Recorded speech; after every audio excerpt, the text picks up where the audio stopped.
Halloween forever.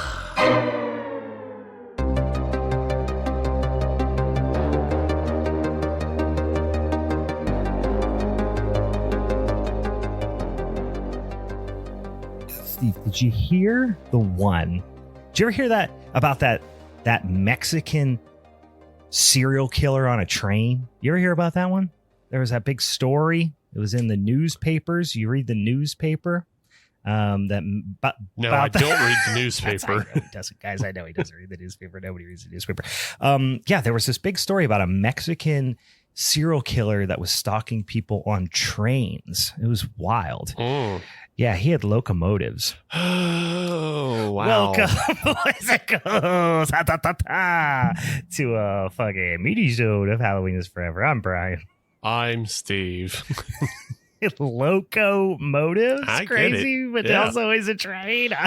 Yeah, he's on a train. The dog likes it. The dog likes it. The dog's like, fuck yeah, that's hilarious. Licking my legs. Get out of the way, dog. All right. Guys, we are here. Oh God, Ron's throwing out fucking train puns in the Discord here, guys. All right. Listen, keep them coming. We're going train. This is the train episode. I know the movie we're talking about has nothing to do with the train, but I say train thematics the whole way through. I should have put on my overalls. We are here once again on this very special fifth Monday. I love when there's a fifth Monday in the month, because then we just go buck wild. We just get weird, do something silly. In this instance, we got a lovely opportunity to do a listener suggestion. Love doing a listener suggestion. This is a movie that was not on my radar. Steve, spoiler alert, if you haven't clicked on the old linky link, if you didn't read it when you clicked on the podcast episode, we're going to be talking about 2020's Freaky, co-starring one Mr. Vince Vaughn. Was this a movie that was on your radar at all, Steve, prior to this? Besides the suggestion, of course. I was aware of it, but it wasn't like something that really perked my interest. And I think just because like the first trailer I saw was something just like, it just turned me off. The first trailer I saw. Yeah. But I shouldn't have been so turned off, because it's a good movie. It's fun. It was fun. Spoiler alert again, it was very fun, but this was not on my radar at all. When you said, I was like, freaky, what the fuck is this? I looked up, it was like 2020. This just completely went over or under me. I just did not see anything about this in 2020. Obviously, we all had a lot of things going on in 2020. I knew nothing about it, but we're going to talk about it, and we've already revealed that it's kind of a fucking fun movie. Kind of a horror, not a kind of, very much a horror comedy. But guys, slow your roll. Slow your roll, shut your mouth. We got shit we got to do before we get into this actual movie. Some big time shit. We got some real big boy business we got to deal with here. First and foremost, let's do it out of order. Let's fuck it around here tonight. First of all, if you want to suggest topics for us, if you're like, hey, next time they got one of them silly old fifth Mondays in the month, I got a dumbass movie for them to watch, and you want to suggest it to us, the way you should do that is by following us on the social medias at Halloween is Forever or at Hallow Forever on Twitter, or emailing us halloweenisforeverpod@gmail.com, like this particular listener does. I don't know what the name of the listener was that suggested this. Forgive me. But I think maybe she mentioned that, Steve, you said she liked It's a Wonderful Knife, that movie or that episode we talked about, and then suggested this because one of the co-writers also co-wrote this. If you've got that type of situation where you go, aha, I have a movie for these dildos to talk about, get a hold of us on the social medias or the emails. If you like the show, you want to support the show, there's a couple of fucking things you can do. First of all, go over to your podcatcher app. This is a big one, and it's super easy. It takes about 5 seconds. All the podcasts I like, I do this with, because I'm a good person. All right? Don't be a dick. Go review us. This is how you get people to do stuff. You make them feel bad. You really just drill it into them. Go over to your podcatcher app, like your Spotify or Apple Podcasts. You go to the Halloween is Forever. You go to the show page. You scroll down. There's a thing. It says how many stars you give this. You give it all the stars. And then you write a little thing. And you got to write a little thing. And it says like, hey, these guys. All right. And that's it. And we very much appreciate that. If you do that and you want you can shoot us a DM and I will send you some motherfucking Halloween is Forever stickers. Come right to your damn mailbox, and then I'll know where you live. And then you're really in trouble. Then I'm going to mail you weird shit. Little dried up turds. They might be mine. Maybe they're an animal's. Who knows? Pictures of my foreskin, not my dick, just my foreskin. I'm going to send you all types of weird shit in the mail. I'm going to stretch it out really, really far, take a little tiny close-up snapshot of it, and then you're going to be like, what is that? What is that some sort? Is that food scraps? No, sir. That's my foreskin. It's been detached, but it's also been saved. So... yeah, if you would like for that to have, what's that little piece of gristle there? If you like that sort of thing, yes, exactly, Dan. That's what I'm doing. I'm trying to appeal to a broad range of people: weirdos with a foreskin fetish, people who like to be demeaned, all the big buckets of podcast listeners, and do it for us. We appreciate that, and I'll send you some fucking stickers. If you want to be here with us in the Discord with some of our friends that are watching us record this live and chiming in and putting their 2 cents and silly fun quips and things like that in the chat, you could be doing that too. If you weren't fucking around. Steve, how would you do a thing like that? How would you get into this here Discord? Well, instead of fucking around and not being in the Discord, you jump on patreon.com/HalloweenIsForever. And then you can jump on, you get talked to about the same way, we're talking about Ron and Dan. They're popping in, they're chiming in, they're watching the episode happen live. And that could be you if you join the Patreon as well, because then you get access to our Discord. You could be in the chat. I'll talk to you in the chat while Brian just rambles on and on and on and on, as Chug Spears. I never check the chat. I probably could easily. I'm sure it's just a drop down menu. I don't do it. I'm getting drunk. So Steve moderates the chat. Yeah. Tells me when somebody says something. Yes. And then I see so Dan said one little thing and I can see the first 3 words. Now, if I was smart, I'm sure I could. There it is. I just expanded the entire chat. I can see what everybody does. Now We've been doing this for a year. This is the first time I did that. I'm a fucking buffoon.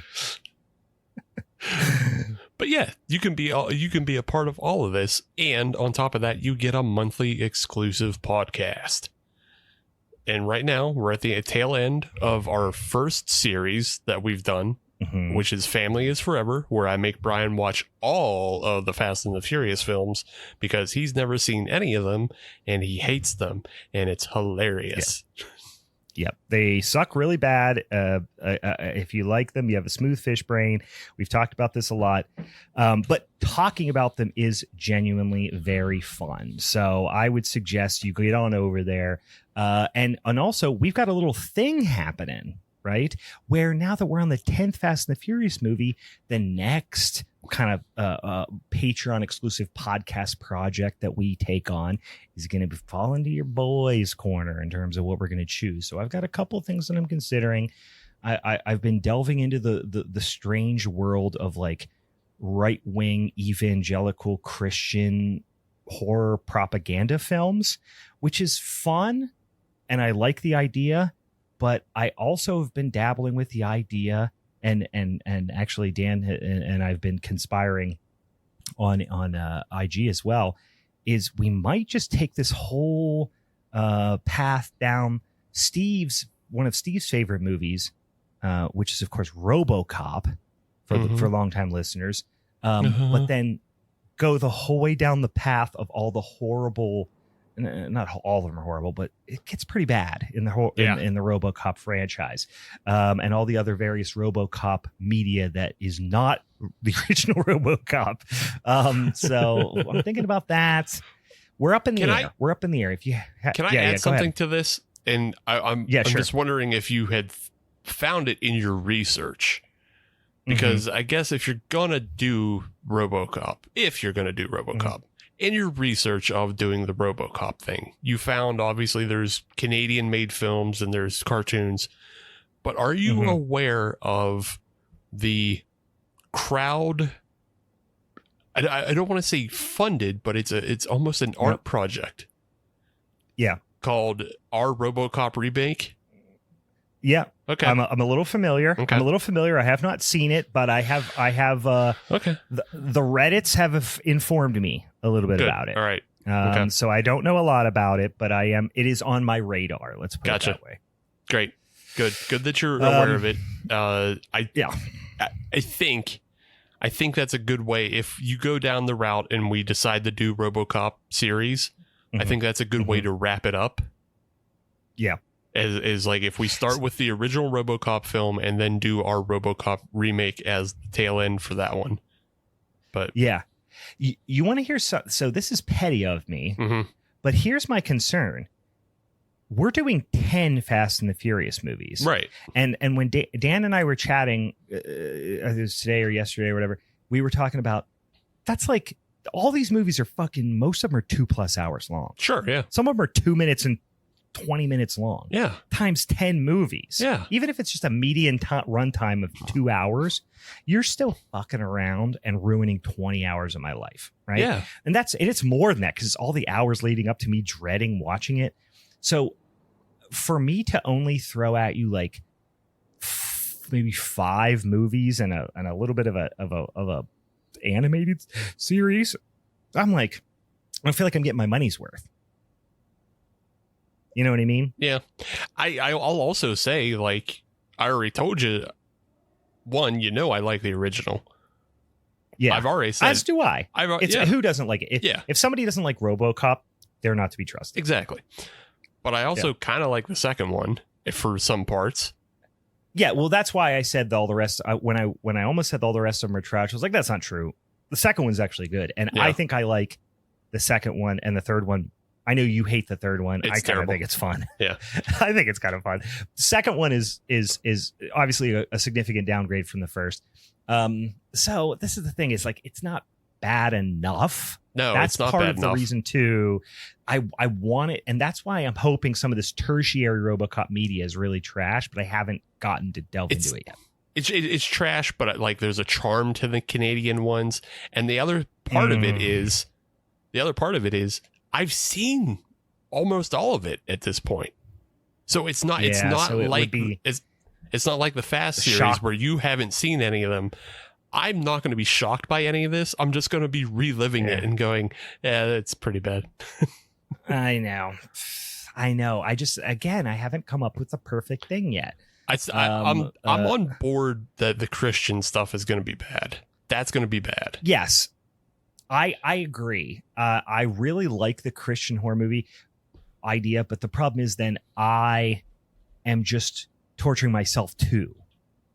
And what I want is for something to hurt you more than it hurts me.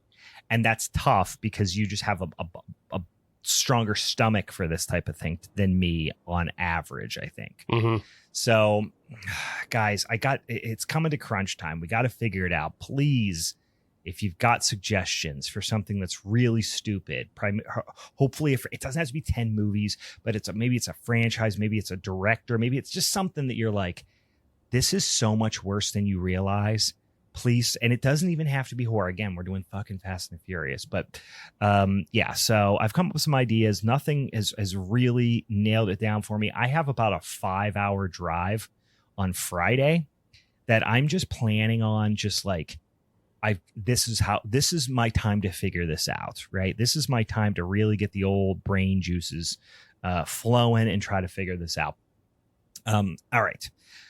But if you want to be part of this, if you want to come into the old Discord, if you want to get some other fun reviews and extra votes on the monthly polls for what movies we do for a showdown episode, all that stuff, you got to go to patreon.com/Halloween is forever. You sign up for that $5 rascal tier, and then you can be an official rascal. You can come over and hang out with us and do all this dumb fun stuff.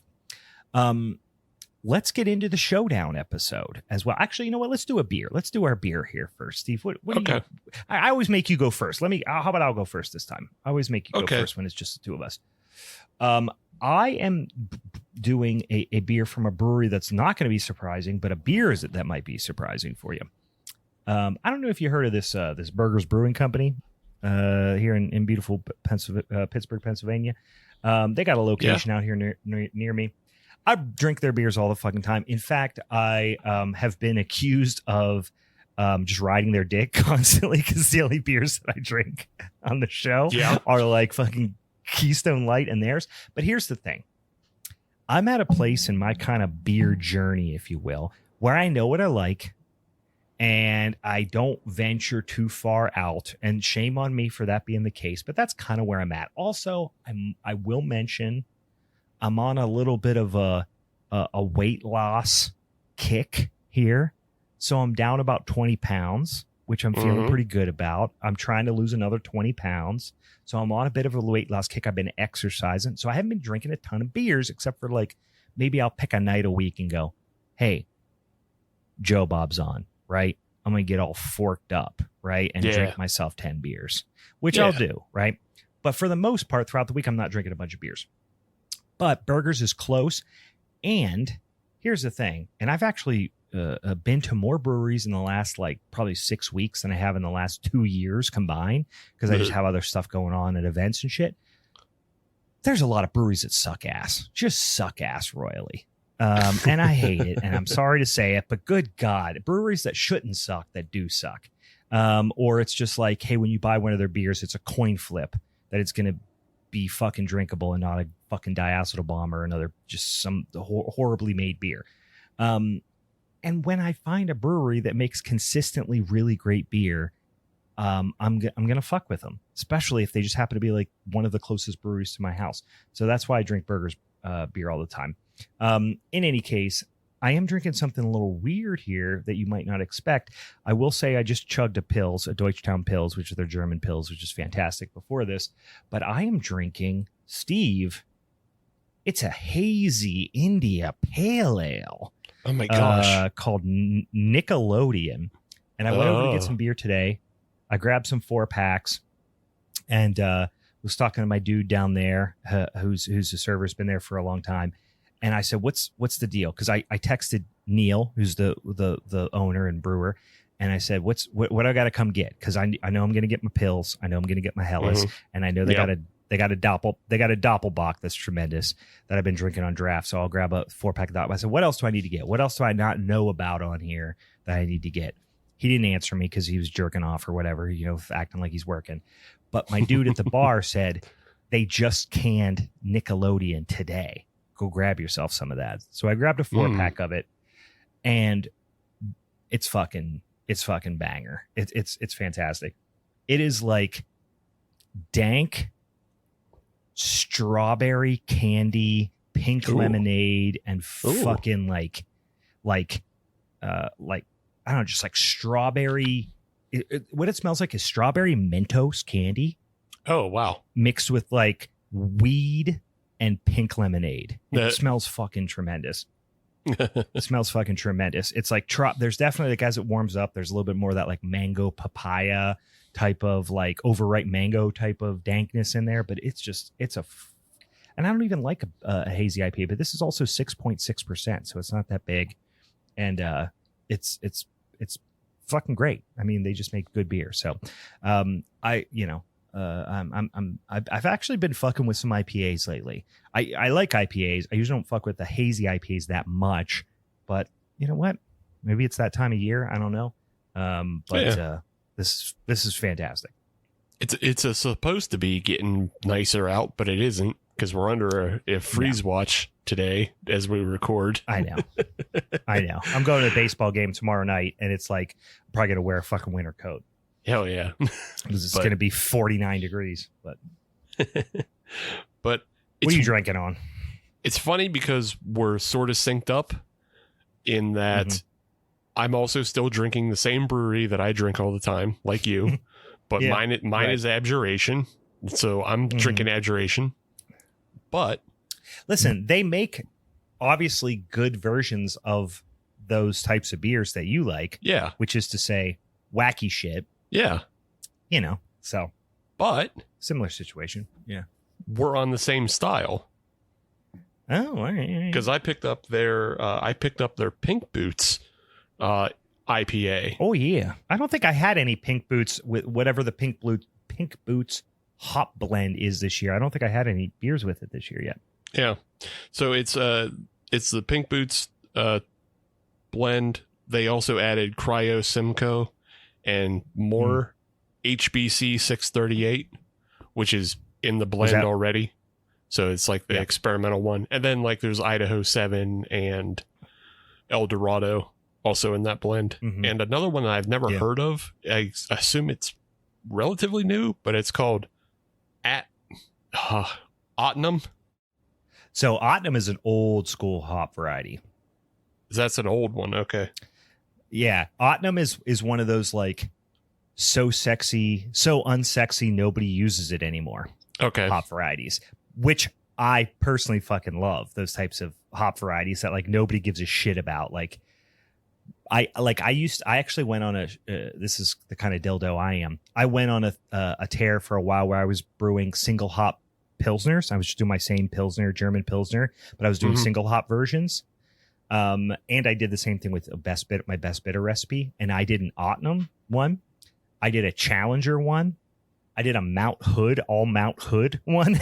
Just like, these are the cheapest hops that like they can't give away because nobody gives a fuck about them. Yeah. See, I remember Challenger and Mount Hood, especially Mount Hood, because Mount Hood always came in like when I first started home brewing.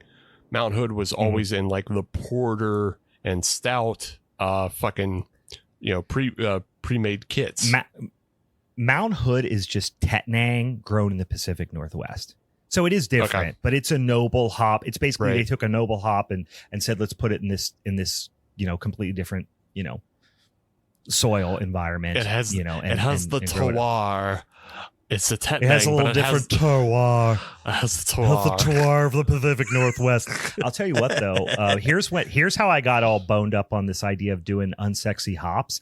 Do you remember? I think you and I have, or at least I've drank it on the podcast. You might have drank it at my house before, but Wiseacre's Tiny Bomb pills. Okay, you had Tiny Bomb from Wiseacre. Yeah, I think I had it at your house. 100% Mount Hood. Yeah. Okay. It's like this aggressively hopped pills. I didn't know that. And everyone's and because I was talking to one of the brewers the one time when I was down in they're from Memphis, but I was in Nashville and I ran into one of the brewers there at an event when it was when CBC was in Nashville, and I said, this beer fucks, man. Like it's so good. And he was like, it's the most fucking weird recipe. And I was like, really? What is it? He was like, first of all, there's honey in it. He's like, this is like a 90s ass recipe. There's honey in it. He's like, but the honey lends some like floral perfumey stuff and it dries it out, makes it bone dry. He's like, and I was like, what's the hop variety? I said, it's like Tettnang, it's like Spalter, it's Saaz, whatever. He's like, nope, it's fucking all Mount Hood. I was like, bitch, please. And I was just blown away by it. And I love a single hop unsexy beers for that reason. Sorry, quite a tangent, but that's an interesting hop to grow. I imagine that was the bittering hop. They had some floating around for whatever reason and they threw it in for bittering. Maybe, I don't know. Who knows? It's a hazy IPA. They probably didn't have a bittering hop. It was probably just all late stuff, but that's an interesting one. Well, yeah. Well, I assume like the Pink Boots was put in as like the kind of the main blend in the boil, and then I'm assuming because they listed HBC 638 again, that was probably used also for dry hopping. Yeah, so. They probably whirlpooled the Pink Boots and dry hopped with. They probably didn't buy enough of the Pink Boots, so they added some extra HBC whatever the hell and Cryo Simcoe for dry hop. So. Yeah. That blend is always good. I always like the beers that they put together for that one. But I was just somewhere recently and they had the Pink Boots one, but I didn't give it a try. Yeah, this one's fine enough. It doesn't have all those fun notes that you were talking about on your beer. This one is just much more of a like something you can sell to anybody, because I think obviously like the appeal is that it goes, it promotes Pink Boots and all of that. So you're not trying to make some off the wall fucking IPA. So yeah, you want something that's going to work with a bunch of different yeast strains that isn't going to be too polarizing. But anywho, guys, all right, beers are up out of the way. We got one more of the business before we talking about this motherfucking movie, you guys. next Monday is the showdown episode for the lovely month of May. And if you've been following along at home, you know that our social media friends and listeners voted, and they picked for us for that showdown episode the topic of space horror. A couple things off the top. We did decide, one, got to happen in space. We're not just talking about dang old space folk. We're not talking about space creatures coming to Earth. We're not talking about aliens.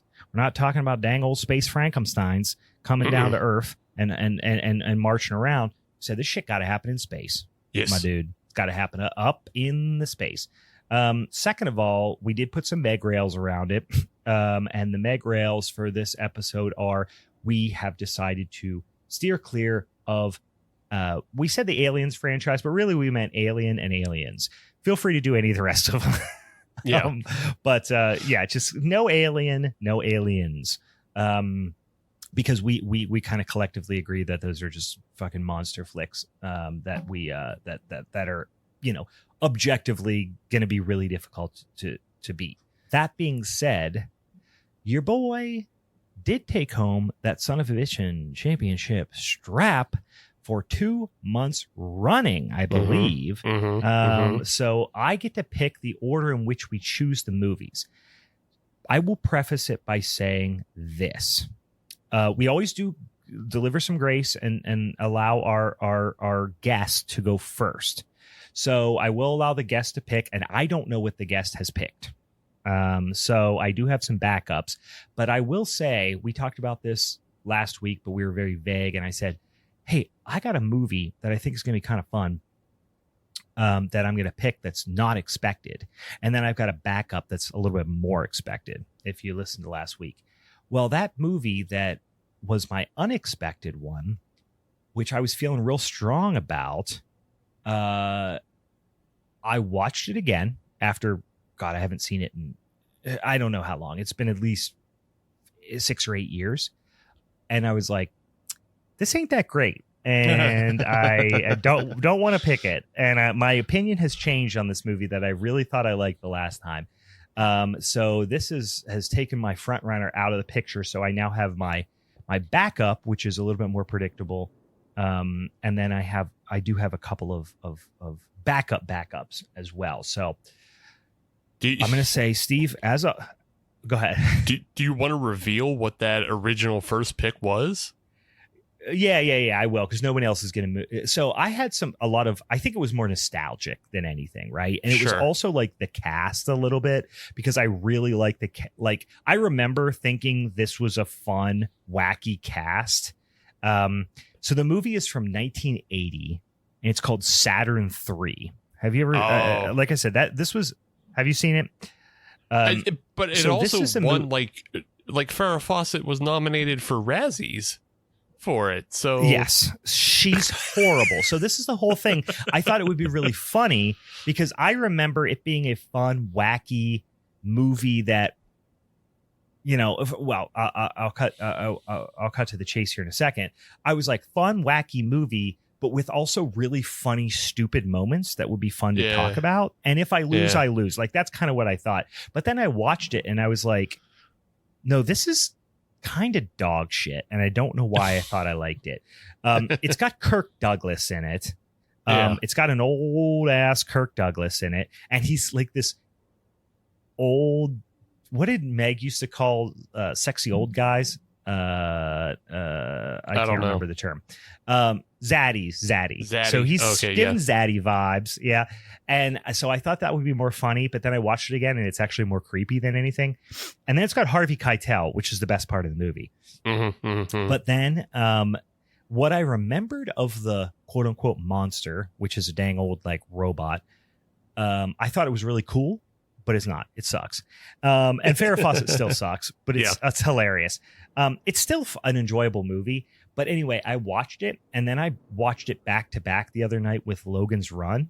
Yeah. And I realized that a lot of the things I was thinking about were in Saturn III, were actually in Logan's Run. Like, I was like, because I was watching it, and I was like, what happened to this scene? What happened to this scene? And then I was like, am I thinking of Logan's Run? I watched Logan's Run because I watched that movie a lot as a kid. Yeah. And I watched it and I was like, yeah, I was thinking of Logan's Run, I think, for a lot of these cool scenes I plan to talk about, which is, of course, not really a horror movie at all. It's straight up sci-fi. So I bailed on Saturn 3. So that's my story.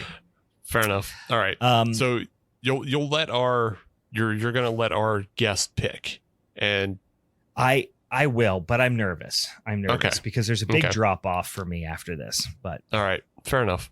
So our guest, who I'll remind the audience, is going to be Brian from the Drink a Beer and Play a Game podcast. But he's also like he does his own horror nerdy type shit as well on his Facebook, or not Facebook, on Twitter. So like he's pretty big on horror as well, and he gave me a list. And I asked him to narrow it down. He did include Event Horizon on his list. I was like, can't do that one, bud. We already featured it. Sorry. Yeah. But he gave me his first pick, and his first pick is going to be from the year 2017. It's called Life. Yeah, okay. This is the Jake Gyllenhaal one, yeah, right? Stars Jake Gyllenhaal, Ryan Reynolds, Rebecca Ferguson, and Hiroyuki Sanada. So, I have not seen this one. It didn't, I don't know, it didn't perk me when it first came out, so I haven't got to actually see it, so it'll be a first-time watch for me. Yeah. Yeah, I have not seen it either. I know this is a Jake Gyllenhaal joint. But I'm interested to see it. All right. I'm going to pivot here. Okay. Sure. I'm going to pivot. Sure. Based on that pick, I'm going to, instead of worrying about jumping up and getting what I wanted to be my top pick, I'm going to let you go and I'm going to react. I'm going to react. And I might regret this. But I'm going to react because I have a bit of a dilemma on my hands, which I'm not going to reveal just yet. Okay.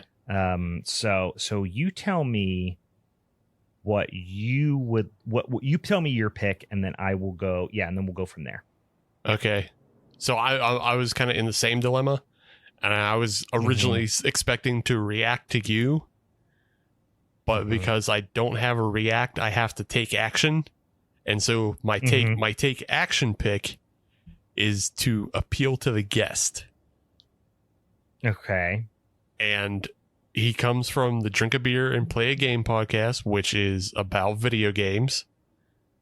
And so I'm... Oh, you prick. You're doing the fucking... I know what you're doing. Yeah, I'm taking a shot that will be... It's not out of bounds, but it's not... I don't think it would be completely expected, but I'm going to go with an animated film from 2008, and it's called Dead Space Downfall. And it was a piece of media that was released in conjunction with the original Dead Space game. It's, I mean, relatively, it's good. I like it a lot. I've seen it before. Yeah. So I'm going with that. It's been a while since I saw it, but I know it is very, I'll say, well received. Oh boy. All right. That doesn't help me. That was on my list. It wasn't necessarily the next one I was going to pick. Yeah. But it was on my list. And it doesn't solve my problem. Well, that's good. Does not solve my problem. I will say, as Brian tries to think through what his problem is, my film does star Jim Cummings, also known as Winnie the Pooh, from Youngstown, Ohio. That's gonna help. That's gonna help a lot.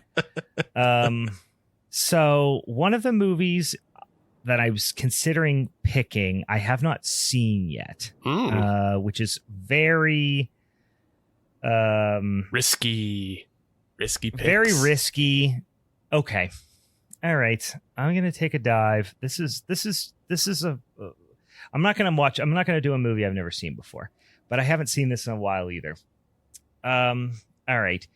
some of the movies that I was thinking about picking I found it very hard to find a lot of pure horror in space movies. Sure, yeah. I found it very hard to find something that is considered to be pure horror. Life, I did see people talking about that. I have not seen it. The Dead, not Dead Zone. Jesus God, Dead Space. What the fuck is the Dead Space? I'm going to say Dead Pool and Dead Zone. No, it's Dead Space. Have not seen that yet either. So I'm like, but that is obviously where I've played the first game.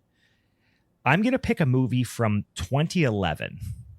Okay. And this is a bit of an out there one, but I remember liking this movie. I remember it standing out for me, but I didn't get a chance to rewatch it. I'm dropping down to my third pick. I'm doing a movie from 2011 called Apollo 18.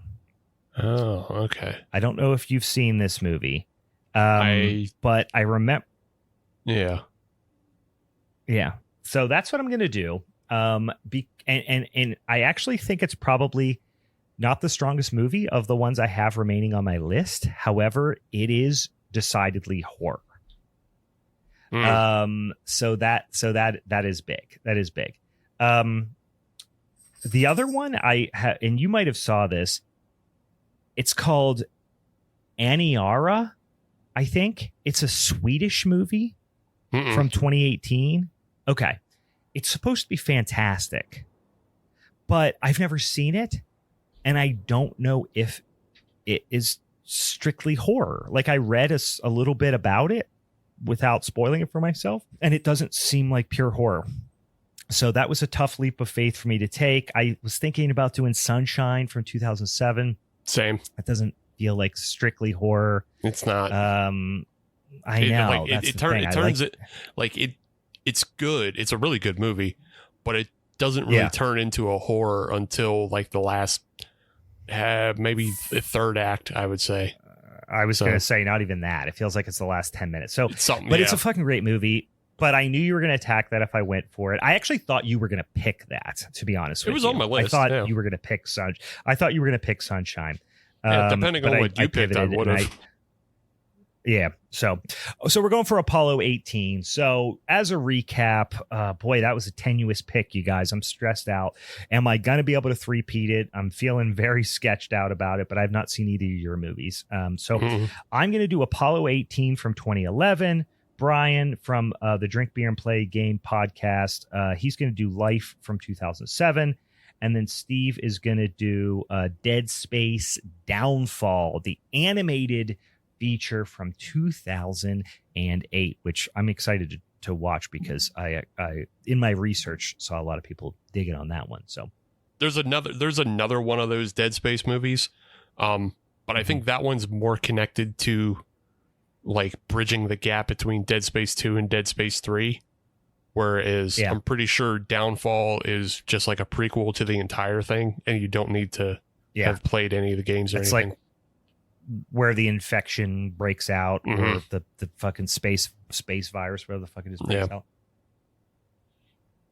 This was honestly one of the most challenging topics for me to find good picks for one, the reason I mentioned, which is a lot of stuff leans way more sci-fi, thriller, maybe suspense movies than it actually does pure horror, which creates a problem.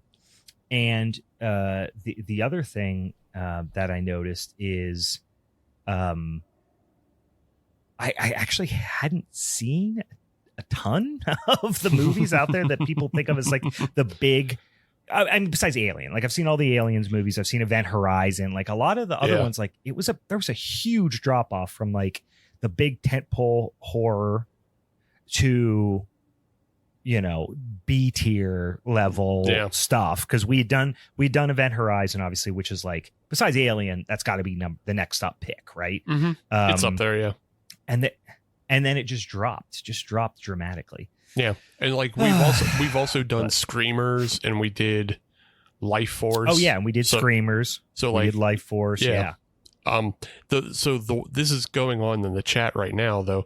But we're talking about Pitch Black, and I couldn't do it. I couldn't willingly give myself more Vin Diesel. I'd rather die. I know. And also, I had a really annoying roommate in college, or not even roommate, like suite mate, in college that really liked that movie and would put it on all the time. And I'd be like, you motherfucker, I can't watch Pitch Black again. Yeah. So that's the thing is, like, I knew I couldn't pick it because I knew it would just get an automatically no from you. Our guest, though, it was on his list. So he almost got it had you like picked Life ahead of him for some reason. And then but we're also talking about how like Pitch Black was also originally like the script for Alien 3. Like that was supposed to be Alien 3. There's a couple movies that were originally potentially going to be the script for Alien 3, weirdly enough, as I was doing some research out there. And then it ended up being just like the all-time most insane fucking production hell fucking movie of all time. But in any case, all right. Let's get into not space. This ain't space. This is a dang old funny haha movie. We're going to talk about Freaky from 2020. Again, this is a listener suggestion. And this one totally just missed me when it came out a few years ago in 2020. It did come out. I think it premiered, if I read, and I'm pulling this from memory, I think it premiered at Fantastic Fest in late 2019. Pre-pandemic, and then was slated for a theatrical release, and I think got a small scale theatrical, not even small scale. I think it got a decent theatrical release. There's nobody's going to fucking movies, right? In 2020, at least for a period of time there when it released. So I think this movie its theatrical release, at least, was very much a victim of the pandemic. But it's directed by Christopher Landon, which we talked about real quick, I think actually before we hit record, which is the father, or I'm sorry, the son of the son of Michael Landon, who is of course well known from the dad on Little House on the Prairie, as well as Bonanza. He was Little Joe in Bonanza. So comes from very much a Hollywood household. He's a nepo baby. He's a dang old nepo baby. But and you wonder how much of this is reality. But and also, like, you look at the guy. Okay, his dad was one of the biggest most recognizable TV stars of a fucking decade, right? He's also alarmingly good looking. Like, makes you mad. He's one of those people. It's like Ryan Reynolds. He makes you mad when you look at him because you're like, who the fuck do you think you are going to stand there being that good looking? But he is an openly gay person in Hollywood, which when he started, he's actually surprisingly been around for a second. Like, obviously this movie just came out in 2020, but like he goes back to when was his kind of directorial debut here? Goes back to the early 2000s, right? I mean, he originally started out as a writer. Oh, even late 90s. Yeah, I was going to originally say late 90s, but I was like, does it really go that far back? But it does. Like, he got his first writing credit on Another Day in Paradise in 1998. So this guy's older than he looks. So he's also looks younger than he is, which again also makes me hate him. But he goes back and his big kind of breakout, I think is probably fair to say, at least in terms of a genre film, is Disturbia. Right, he wrote the screenplay and the story for Disturbia. And then over time, mostly written, mostly known as a writer for the Paranormal Activity series, which is, of course, that franchise made a fuckload of money, like low budget, like one of the first franchises to make a shitload of money and not spend any money. Yeah. And then started getting into the whole, directorial aspect of things a little later in the career. 10 director credits, most of which, one upcoming, so really 9. Started a little bit later. TV in 2010, first kind of directorial feature length debut. He did direct Paranormal Activity, the marked ones, in 2014, which I've only seen the first two of those movies. They all are just fucking rinse and repeat to me, so I don't give a shit. Scout's Guide to the Zombie Apocalypse in 2015. I remember that coming out. Did not watch it. Happy Death Day. I mean, was it any good? Yeah, it's fun. Like, so after he gets out of the Paranormal Activity films, and he does Scout's Guide to the Zombie Apocalypse, and then he does both Happy Death Day films, they all fall in line with what we see in Freaky as well, of just being like, they're just well-made horror comedies that, they play with subversion of, what we know of tropes. Yeah, same thing here. I mean, Freaky obviously is very much that, but Happy Death Day was really the breakout from a directorial standpoint. Like, I don't know if I've heard anybody who doesn't like that movie. Really fun flick. Did the sequel Happy Death Day to You in 2019, which I don't think I've seen. And then in 2020 came back with Freaky, and then 2023 We Have a Ghost, which I have not seen, and then an upcoming project that's in pre-production called Drop that he's directing. So we'll see. I mean, obviously going on a really a great trajectory here. But this movie, like I said, was really a victim of the pandemic, as a lot of productions were, but has seemed to have found a bit of a second life on the old streaming services. And I in researching this, I was like, did something awful happen? Like, did someone get fucking, Baldwined and, on set? Or like, what happened in this movie or during this production that I just didn't hear about this movie at all? Or is it just a generic ass title?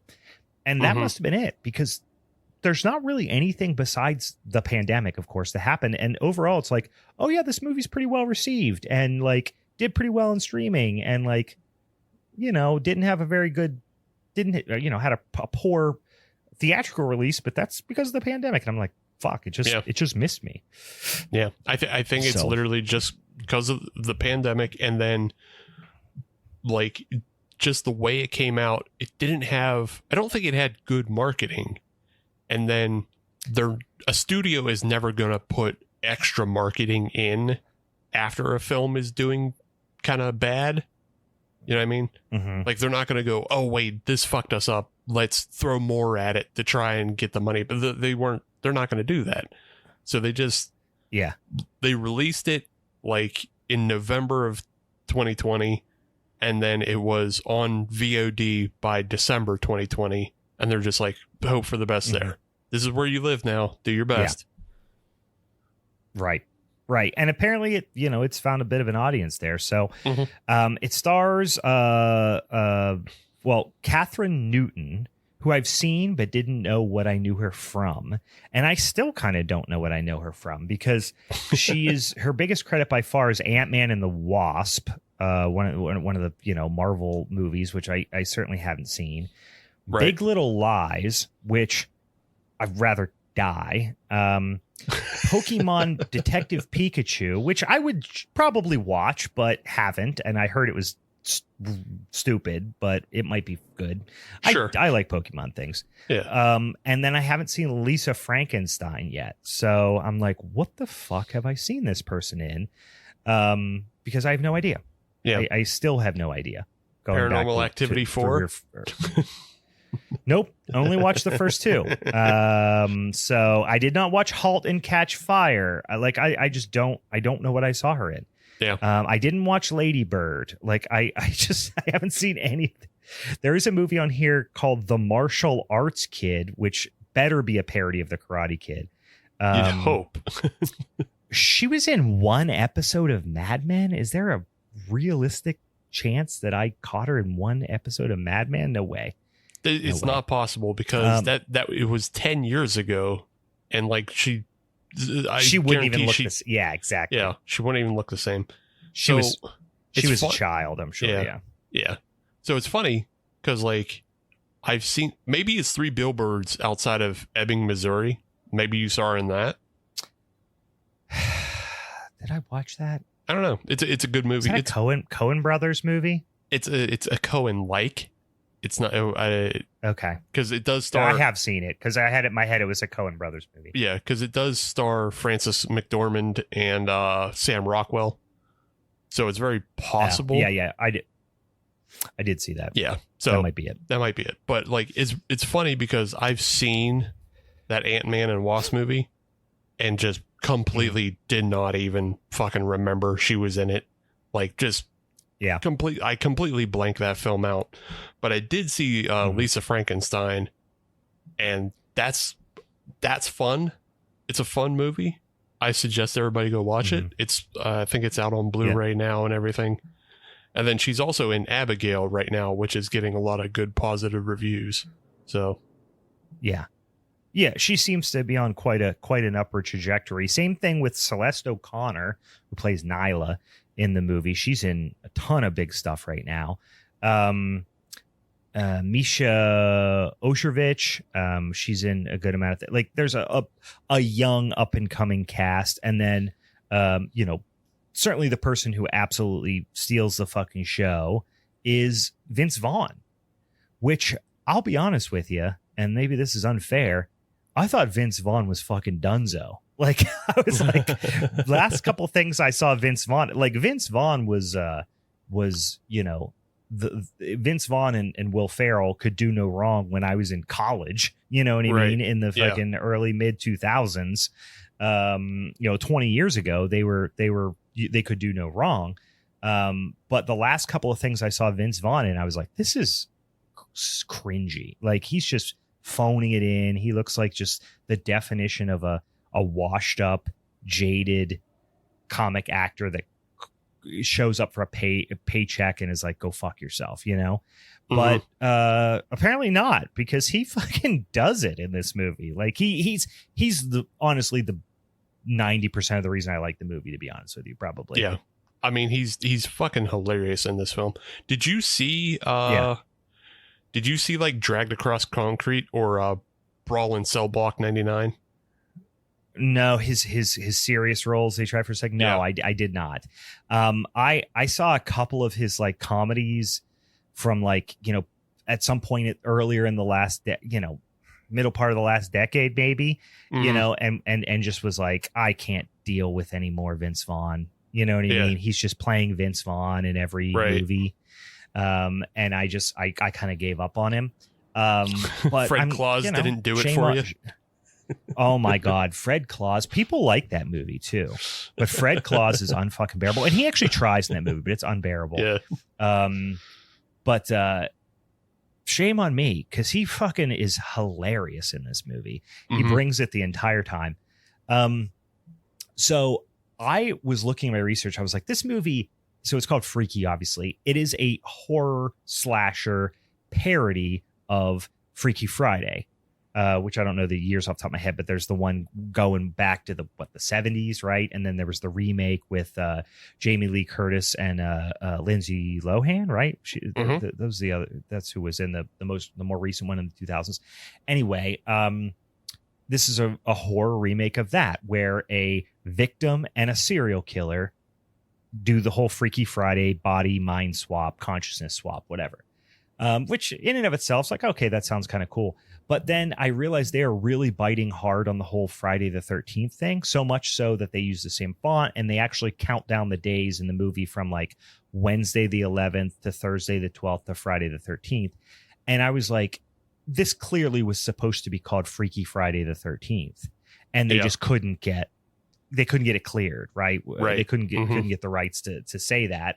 And I didn't really see anything. They were like, I saw somewhere else where it was like supposed to be called something totally different. And I was like, not that they would have legally been able to call it Freaky the Friday the 13th, but that had to be the initial thought. If you go on the Wikipedia page, that's what it says it was. Oh, really? Oh, yeah. Now I feel better about myself. No, I did not see that.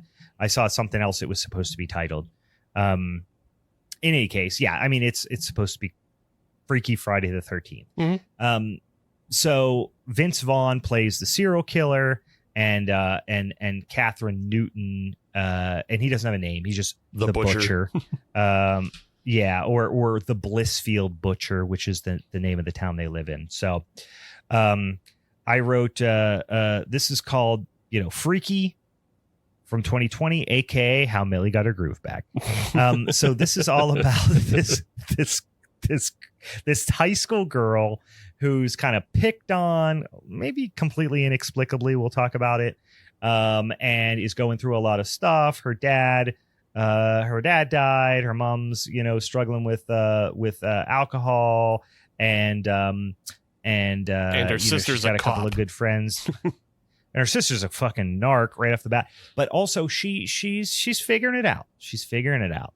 And then she is ultimately, the town is on and off terrorized by what they believe to be, at least initially, what do they call it when it's not real? An urban legend. Urban legend. Couldn't think of it.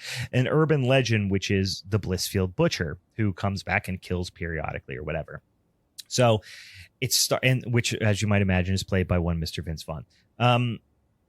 We start out on Wednesday the 11th, and you get a classic, slasher movie cold open type of thing, where you get these like rich, shitty kids that are like sitting around telling each other scary stories.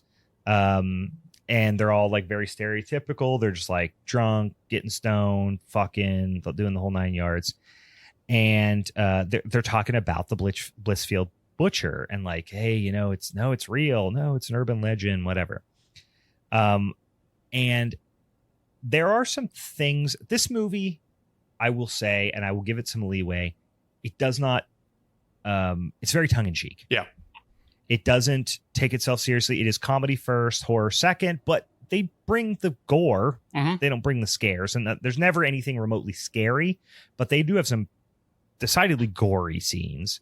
The story is secondary. They're not letting too much story get in the way of the plot, right? They're just like, not letting too much plot get in the way of a good story, I guess. They're just like, let's just fucking roll forward. So they start out, and this two, like I said, high school age couples. One of them, they live in this big giant fucking astronomical mansion, right? And the dad apparently has a collection of all this old, like, tribal art and stuff. Like, these people are bajillionaires, you know what I mean? And basically, I when I first started watching, I was like, oh, this is their house, and like Vince Vaughn, the butcher, like, is one of their parents or something like that. Because I was like, who has all these creepy ass masks and ceremonial daggers and shit? But the one little of the four kids, there's one little curly headed fuck. He stumbles into the basement to steal like expensive wine, basically. And he's killed by this masked guy who just had stolen a mask off the wall, one of these like ceremonial masks. And he basically bends him over backwards over like a wine rack and shoves an entire wine bottle, cork first, down his throat, and then smashes it so it like pops out of his throat like the broken glass. And I was like, all right, this is going to be that type of movie, right? This is going to be comedic, over the top gag kills, basically. Yeah. Which meshes with the tone, right? It meshes with the tone, and it is definitely doing a lot of service in this opening scene of really just like, I don't want to say biting off, but it's like definitely paying homage to Jason with, you get ridiculous kills, you get like a strong chase scene. The mask is somewhat reminiscent of, Jason's hockey mask. And then it looks like if you gave me a bunch of clay and said make a hockey mask out of clay, I would make something that looks like that. Yeah. And then you also get just like one of the real hallmarks of Jason is like he's always bursting through doors and windows and stuff. And you get one of those where Vince Vaughn just explodes through this glass window, and it's like, fuck yeah, dude. Yeah. And like, so so this opening scene, it builds like a lot of goodwill of like, we're doing good horror movie stuff. We know what a good horror movie would look like. It would look like this. And then we're going to subvert that stuff later because he switches places with a little girl. Yeah. So it's setting him up as the and Vince Vaughn's actually a great casting choice because one, he's played serial killers before. Like we know he can get serious, right? Mm-hmm. But also he is just a genuinely very large guy. Right. Like I think he's like 6'4", 6'5". Like he's a tall, big guy, and he's like not he's not like, he's a beefy dude mm-hmm. too. He's not like a slim guy. Like dude probably weighs 250 pounds. Like he's a big guy. Yeah. And then they have interestingly enough, they have him very like unkempt in this because he's meant to be like a psycho serial killer that like sleeps in like a warehouse kind of thing. But I could not help but think I actually met Vince Vaughn once. Like I would meet him more than once, but I did meet him. When I back in 2013, when I worked for Miller, we had a conference in, I forget if it was like Vegas or Orlando or something like that, like a warm weather thing. And we had this big and that was the year he was in a movie where Miller Lite was like really heavily featured in the movie. And I don't know what it was, but I think it was like him and Owen Wilson or something. I don't know, but it was a movie that he was in, I think it had to have released probably in 2013. And he was at this big conference that we had. And that was pretty common, big company that would bring out, there was, Ice Cube was fucking there and all the, people that were like spokespeople for the brands. And me and a guy I worked with were waiting in line for like food. And we look over and he's just standing. This is like out on a golf course. And he's just standing like 20 feet away, like under a tree, smoking a cigarette. And he looked like he was going to fucking die. Like he looked like he was going to puke. Like he was just severely hungover or strung out, or he just looked like shit. Like 5 o'clock shadow, smoking a cigarette, like flop sweats. And we were like, fuck, dude, look, it's Vince Vaughn. We were like looking over our shoulder at him, and he could tell we were looking at him. And my friend Zach, who was that I worked with at the time, walked up to him, was like, hey man, I'm a big fan, good to see you. And he was like, hey, yeah, great to see you too, blah, blah, blah. And he was nice enough. And right. Zach goes, hey man, would it be cool if I got a picture with you? And to his credit, he looked like he was going to fucking die. Right. Like he looked like he was going to puke right there. And he goes, man, I totally would. But if I do one, I'm going to have to do 100. And I have a car coming to pick me up. Yeah. So that's the only reason I went. And we were like, totally get it, dude. Don't worry about it. But it's just like, that's what he looks like in this movie, but super pale. That's what he looks like in this movie, but he was there as well. Yeah, but incredibly pale and looked like he was going to puke. So I couldn't see him in this movie with the 5 o'clock shadow and the kind of bags under his eyes and stuff, because I'm trying to make him look like a disheveled serial killer. And I was like, oh, that is literally what he looked like when I saw him. But 10 plus years younger.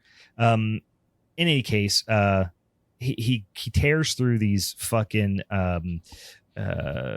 all these teenagers. So there is one girl, he smashes her head with the toilet seat, which is just a degrading move. Yeah, super degrading. There's the next, but then they do the match cut to the other girl getting banged out by her boyfriend, and it's like that like, even though they're doing a pretty good horror movie at this point, that match cut is really the telling sign of like, we're doing a funny movie too. Yeah, that's what I say. I wrote, gets her head smashed with a toilet seat, then goes to her friend doing a different type of smashing. Like they were just there, and it's like over a car. Mm-hmm. It's just like this very stereotypical thing. And then there's this like kind of chase scene that happens. The guy gets it. He breaks a tennis racket and then sticks each of the broken ends into each side of his head, or perhaps through his ears. So it looks like he's got one of those like Steve Martin arrow through the head things, but it's a tennis racket. So it's all cartoonish kills at this point. The last remaining girl who is who lives in the house, her parents own the house. She runs and locks herself in the house. And then Steve, that's when he does the blast through the door thing. And this is my bias towards the Halloween franchise. I didn't even think about that being Jason. I thought that as being Michael from Halloween 2 when he walks through that stupid glass door, like in the slowest possible way, and then just presses against it and it explodes. Yeah. But yes, he just blasts through the back door. It's clearly Vince Vaughn. Like, they're not even trying to hide it. He's got a mask on, but it's very obviously Vince Vaughn. And she hides in this like secret compartment behind the wardrobe, but then does that stupid teenager thing, which is immediately pop back out the second he walks away. And the parents show up, and he had impaled her on, I think it was maybe the spear he threw through the wall. Yeah, I think so. He then impaled her on, or maybe, like, because he had thrown a spear at her at some point. Because again, her dad has all this weird like ancient artifacts and stuff like decorating all over the walls. Yeah, which I think is another Friday the 13th gag as well, because I think he's either done that with a spear gun, or maybe done it with a pitchfork.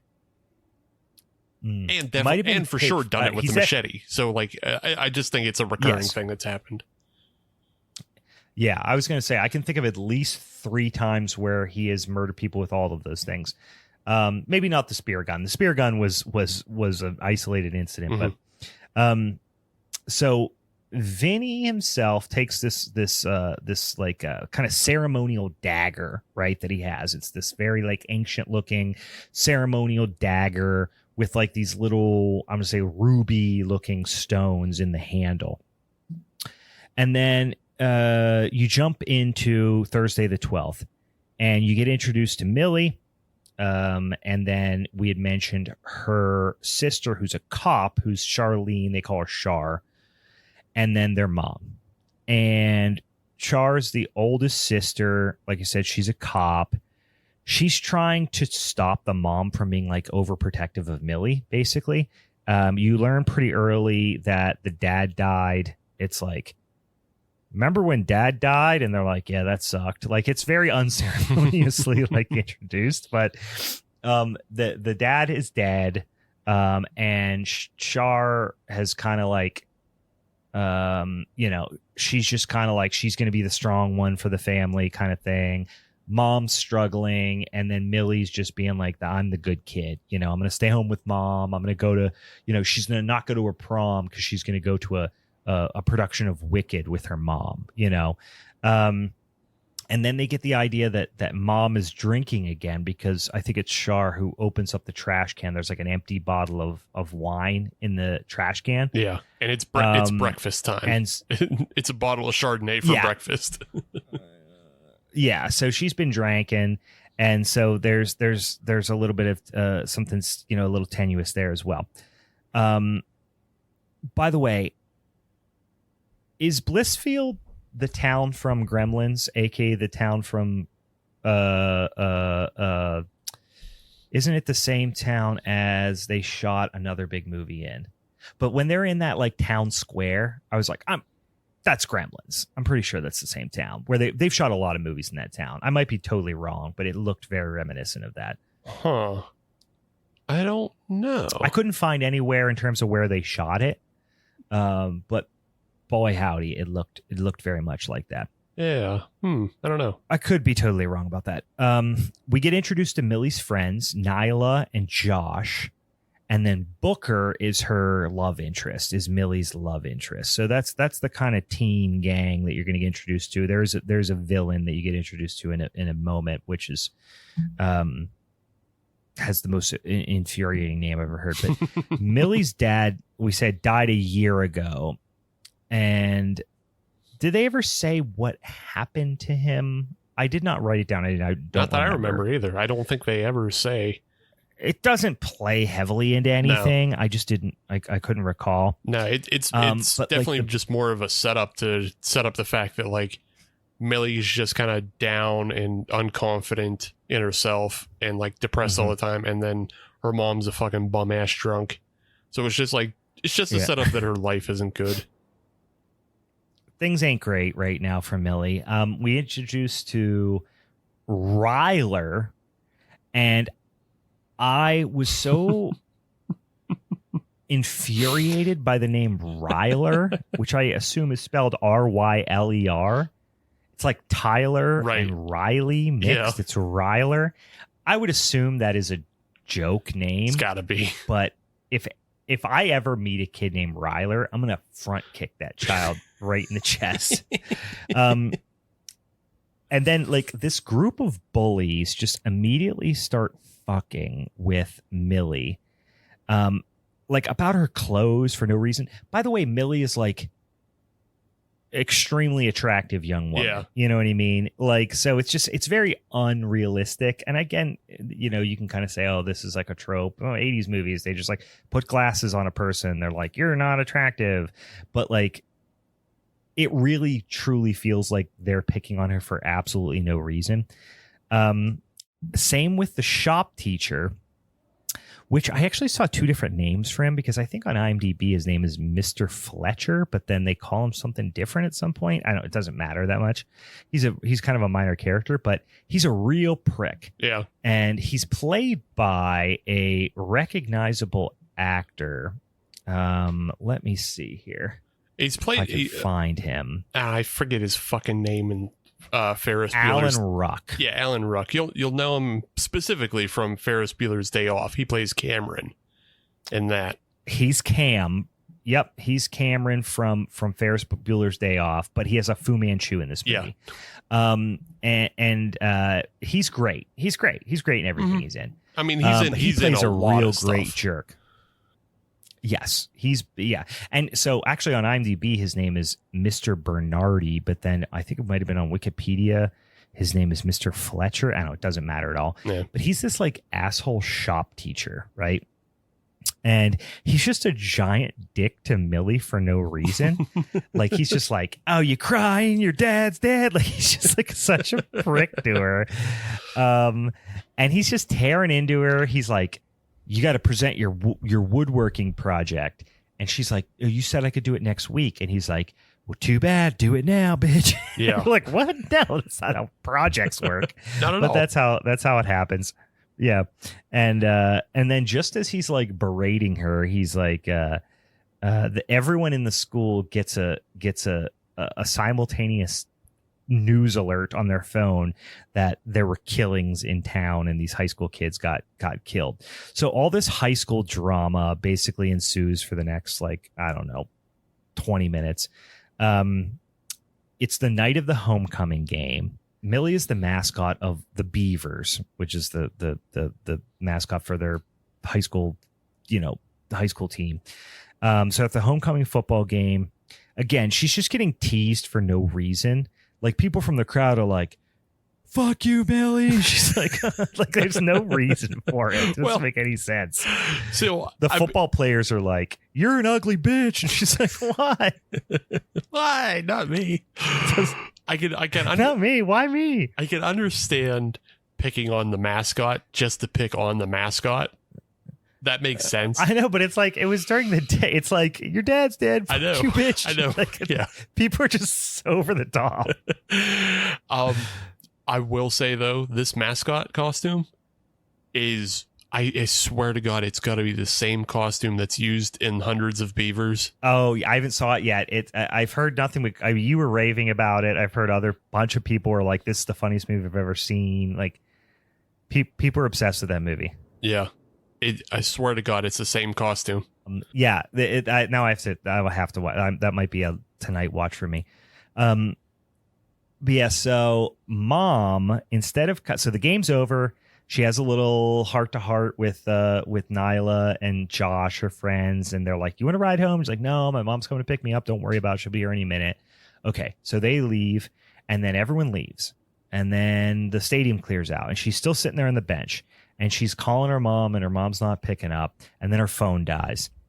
And her mom never shows up. And, cut to mom. She drank another bottle of, and the wine, even a sad name for the wine, it's called Swan Song.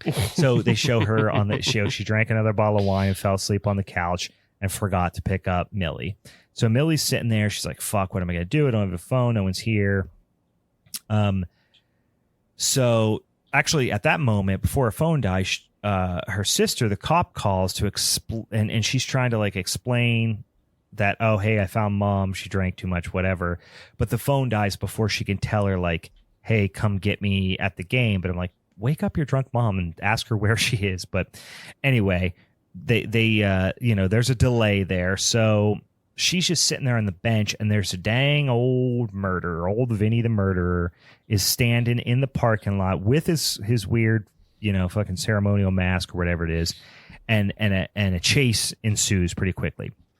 Nothing too special here. Millie hides under the bleachers, and Vinny is walking on top, and at this point I was like, okay, what's the connection here? Because I thought, because they were being very close-lipped about the dad, I thought we were going to learn that there was some relationship with the dad. That's what I thought. But yeah, we never got that. And then he chases her down, and they're right on the 50-yard line. And this was I had mixed feelings about this, but I thought it was a cool device. Or I thought it was a cool way of telling backstory with a really quick shot. It was really mediocre CGI, but it just was a cool way that explained a lot in a short amount of time. He chases her down, and he pulls out the magic dagger that he stole, from this old ceremonial dagger from the victim's house the night before. And he is on top of her on the right in the 50-yard line of the football field. And they do this really quick, cool shot of where you almost have an X-ray vision of the, it's imagine a drone shot from above, and you see the football stadium, and there's an quick shot of X-ray vision where you're seeing underground, and you see that right on the 50-yard line is basically the peak of kind of an ancient ceremonial, what looks like kind of a platform for some sort of it's sacrificial ceremony. Yeah. So it's I know you're saying X-ray, but I don't want the audience to get a little confused on that. It's more that the knife is part of this, ancient ceremonial, assumedly Mayan or, Aztec, something sacrificial ceremony. So what you're seeing is the world melts away into showing that they're on top of an Aztec temple reenacting a sacrifice or a ritual. Yeah. And then, the ritual is when he stabs her with the knife, they're marked and bonded. And then that's what causes the freaky switch, which I really like this as a device as compared to just lightning. Mm. I was like, all right, he's I'm so glad that they set up the knife even earlier as well. Cause the knife is a skull with rubies in its eyes, and the rubies glow and they call to him when he's killing the 14s at the house.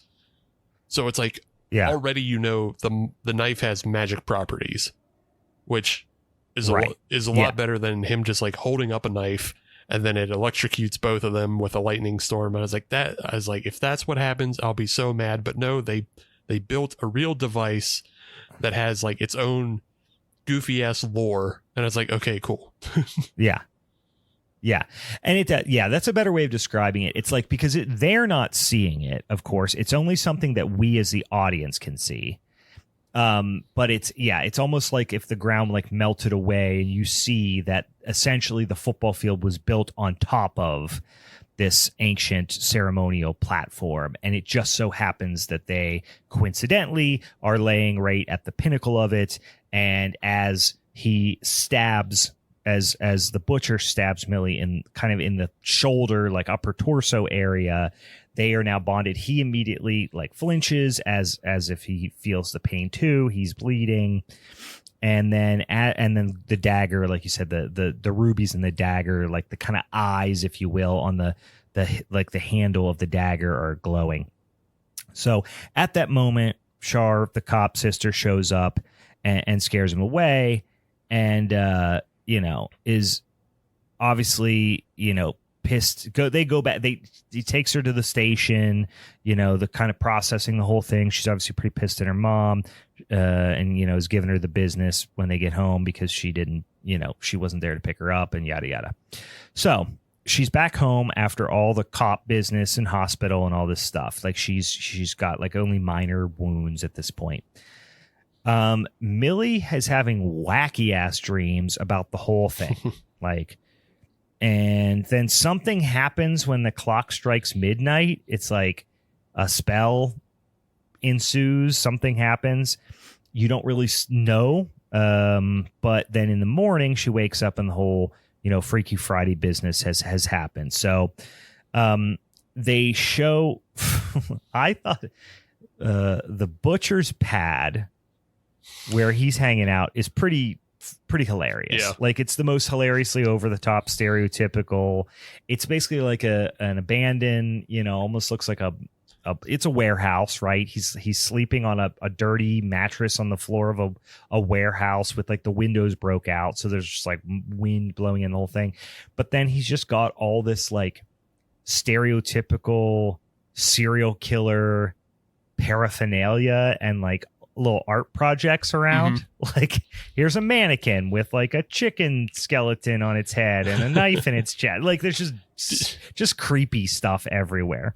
I feel like I could be wrong and I'm just misremembering this, but I feel like didn't Kane's character do this in the See No Evil movies? Where he just had a bunch of like mannequins where he ripped the eyes out of them and then like drove nails into and, their heads, put lipstick on them and shit. Yeah, I think you're right. Yep, I think you're right. Yeah, this is a trope you've seen before, but honestly, if you would have told me like where have you seen it before, I'd be like, I have no idea. Yeah. I think also isn't one of the Friday the 13th fan films didn't Jason kind of live in a shack where he just had a bunch of fucking weird mannequins and tchotchkes and shit, but you don't necessarily know that he collected them, so I guess they could have been there. But I don't even think that's the fan film. I think that's the 2009 remake. He has a bunch. It's the 2009. He's a fucking hoarder with a dirty toilet. Fucking. You are right. It is the 2009 remake. It was not one of the fan films. It was the major motion picture, Friday the 13th from 2009. Anyway, there's like this kind of meth head guy shows up, and there's this whole scene of like, give me some money, and of course it's Millie in the butcher's body, so the guy's like kind of scared of him, but she's scared of the guy, and he's like, I'll suck your dick. It's like this whole like awkward exchange. I wrote that line down just because it was funny, because like the guy's trying to buy drugs off of him, and he's like, I'll suck your dick, and he runs away, and he's like, all of it. I'll suck all of your dick. All of it. That was the line. Yeah. The version that I watched, it was on Fubo, because I have a Fubo subscription to watch the Pirates and things stuff, and they bleeped it out. So you could clearly see what he said, but yeah, it was like they did like the this is what happens when you find a stranger in the Alps type situation. Anyway, there's this whole, cut back to Millie's body, which of course is, inhabited by the butcher's, brain. And there's this whole breakfast scene where she wakes up in the morning. The mom is like really overcompensating. She feels guilty about what happens, making her this big, crazy, elaborate breakfast. She's just got this like psycho stare. She's just got this Norman Bates psycho stare that she does the entire time. And honestly, like, I kind of feel bad, because at first I was like, this, like the actor that plays Millie, I'm like, she's not really given much, but it's also, they don't give her much to do. She just does this like, she just does that psycho. She just does the psycho stare over and over and over again. Yeah. And she doesn't have a lot of lines for a long time. So, the breakfast scene's like, she gets a hold of a knife and she's like about to stab people, but it's like, it's genuinely pretty uninspiring scenes, I think. But yeah, I think they're not giving her much to do. No, they don't give her much to do. But I think, one, because we haven't seen much of the Butcher, really. We've only seen him in the scene when he's just killing people. So we don't know him as a person. And so when she is embodying that, she can kind of do her own thing. The one thing she does in this scene that I like, though, is when she's eating and it goes like you can tell it's like from the perspective of a person who lives on a mattress and doesn't eat hot food regularly. So she gets that first taste of bacon and then she just starts handful just shoving food in her face. Like, that's funny. It's good, but it makes sense like too. A rabid animal. Yeah. This flashback over to Millie in the Butcher's body, and she's just walking around town saying hi to people, but everyone knows what she looks like because this police sketch is like plastered up all over town. Yeah, that's remarkably accurate. Yeah. So everyone's freaking out when they see her. Meanwhile, the killer shows up at the high school. Right, the Butcher in Millie's body shows up at the high school. And at first, I'm like, what would have made this psycho killer go, I'm going to high school? You know what I mean? Or even know what high school this student went to. I don't know. It's a bit of a stretch, but it's like, this movie doesn't take itself too seriously, so it doesn't really betray the tone. But yeah, the killer shows up to high school. It's because there's only one high school. That's what you're supposed to assume. There's only one high school. I guess so, but it's not even that. It's so much so as like, okay, so he puts on a bunch of makeup, and now all of a sudden Millie looks hot, and we're like, why did this serial killer that was sleeping on a dirty piss mattress know how to put on lipstick and pick out an outfit that looks great? Because all of a sudden it's Fair like Millie, who was kind of like the sad sack that everybody was teasing, all of a sudden shows up and she's like the sex pot, and everyone's like, oh, dang, Millie. And you're like, why would the serial killer sleeping on a dirty piss mattress know how to do all that and make himself look real sexy? Right. But now she should have shown up. She should have shown up in like a ripped Cannibal Corpse t-shirt and, just like her hair up and just like no makeup, just looking like absolute dog shit.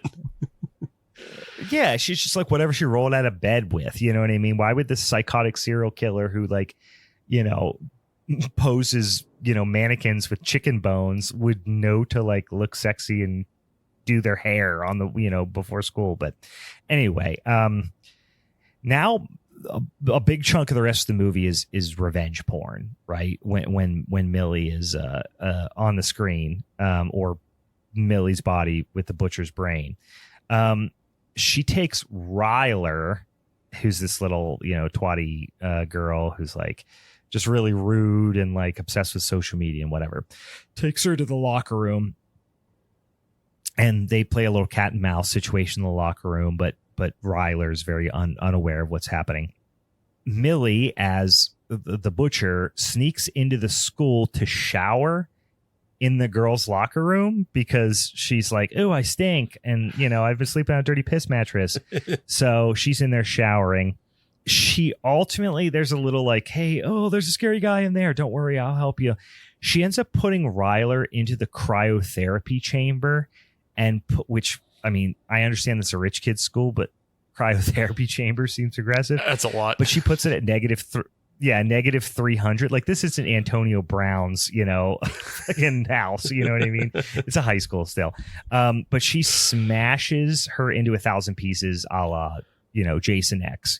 So this is a very Friday the 13th inspired scene. But it's her entire body. She's frozen, and pushes her over and smashes her everywhere.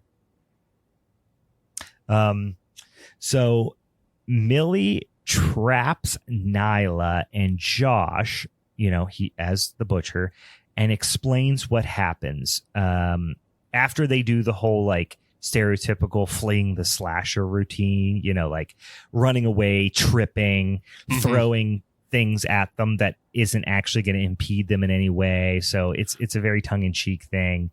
Yeah. And this starts for a long time. Yeah. And this starts the funniest thing about this movie to me. Yeah. Is the way Vince Vaughn runs. Because It's funny. Vince Vaughn runs with his hands up like a girl, but also something about it is like very Herman Munster. Herman. Well, he shakes his hips kind of. Yeah. He's trying to. Yeah. But he's shaped like Vince Vaughn. You know what I mean? Right. So it's not really working that well. Yeah. But just the way his hands are up like a T-Rex, like that's like when Herman would get excited on the Munsters, his hands would go up and shake, and it's the exact same. Yeah, but kind of to the side. Yeah. And it's the exact same thing when he's running. His hands are up and he's like, ooh. And it's like he's running. Yeah. He's obviously trying to run like a girl, but it's also just, and it's just the funniest thing to catch because it's one of those character things that he doesn't draw attention to, but you can just watch it happen and just go, holy fuck, that's hilarious. Yeah. This could have, and I'll give him a lot of credit for this. This could have been awful and so cringy when they're like, hey, 50-year-old man, act like a teenage girl. This could have been so cringy. But he really, you could tell he put some thought to it. And also he's, obviously a very naturally funny person. So he could get away with a lot as well. But this could have been so cringy. And after all this like fighting and blah, blah, blah, and all this stuff happening, basically he convinces them by saying like, ask me questions about myself. And of course he knows all the answers, or she in the butcher's body. And then they do this little like dance. He does a dance that is like their cheer dance, and he knows it off by heart. So, and he knows their secret handshake. So this is obviously, so this is my favorite line in the movie that comes up next is they're like, oh my God, it is you. And there's like, they don't do it too fast, but they don't take too long. And I actually like, this could have been really an annoying part in the movie, but he convinces them that he's Millie, and they do just the right amount of convincing. Because you're like, how's he going to convince him? Well, he does, but it could have been longer. But it like they cut bait when they should have, and just said, okay, they believe him. They believe him. But they're like, oh my God, it is you. And he's like, it's Vince Vaughn trying to talk like a 17-year-old girl or whatever. And he's like, I know. So I need a friend right now. And it's like, you guys are just smashing the shit out of me. The way he says it, because they're just like smacking him in the face with like, they're in like they're in like the cafeteria, like the kitchen of the cafeteria. Right. And like, they're smashing in the head with like baking pans, and just like, it's just like a melee. And he's like, so I need a friend right now. And it's like, you guys are just smashing the shit out of me. And the way he says it, I mean, I rewound it. It was a very funny line. I was cracking up. Yeah, he's just defeated, but like exhausted, and like they're throwing plates, but like relieved at the same time. Yeah. And like he front kicks that girl into the counter. Well, that's the thing. He's trying to like be delicate, and they're fighting for their lives, Nyla and Josh. Yeah. And we should say like Nyla's obviously like a teenage girl. Josh is like, looks like he's about 5 foot tall, 100 pounds, this little squirrely kid. And then you've got Vince Vaughn, who looks like a monster compared to them. And he's literally Frankenstein. Just, they smash him with something. He's like, ow. And then he just like front kicks them 10 feet backwards. You know what I mean? And she's trying not to hurt them, but she's defending herself. And it's just this hilarious melee of like, it's like two children fighting a giant man. Again, we forgive this because it's a trope, and this feels like it's consistent with the tone. But Josh figures out the origin of the ceremonial dagger within 10 seconds of Googling it. Not even 5 seconds of Googling it. Right. He's like, oh, is this it? Oh yeah, hell yeah, this is it. It's called this and whatever. But the only thing is like he found it in 10 seconds, but he couldn't translate the Spanish, which is like, that's like one of the easiest things to do on a phone, but okay. Yeah. And then they take it to the Spanish teacher, who then explains to them that, of course, it's what it is, but also explains the rules to them, which is that it's if the sacrifice was unsuccessful, which of course it was, then the bodies are swapped. And if the ritual isn't completed, it becomes permanent after 24 hours. So now we have those rules established. Mm-hmm. Yeah. So this is the revenge porn that plays out on both sides, really. I mean, in this instance, there was this kid who just like, again, meaninglessly picked on her, like walked past her in the hall and was like, fuck you, bitch. Just slammed her against the locker. And you're like, why'd you do that? Who are you? And there's Millie as the butcher, like smashing him up, picking him up against the wall and making him piss on himself. which is really funny. Again, this is a testament to Vince Vaughn's like personification of this is like he has this kid up by his collar and he starts pissing himself. Mm-hmm. And then it reverts to like kind of a grossed out little girl of like, ooh, are you peeing? And then, like he drops the kid and is like grossed out, and again his hands go up to like protect himself from the pee. Yeah, he was just picking him up off the ground by his collar a second ago.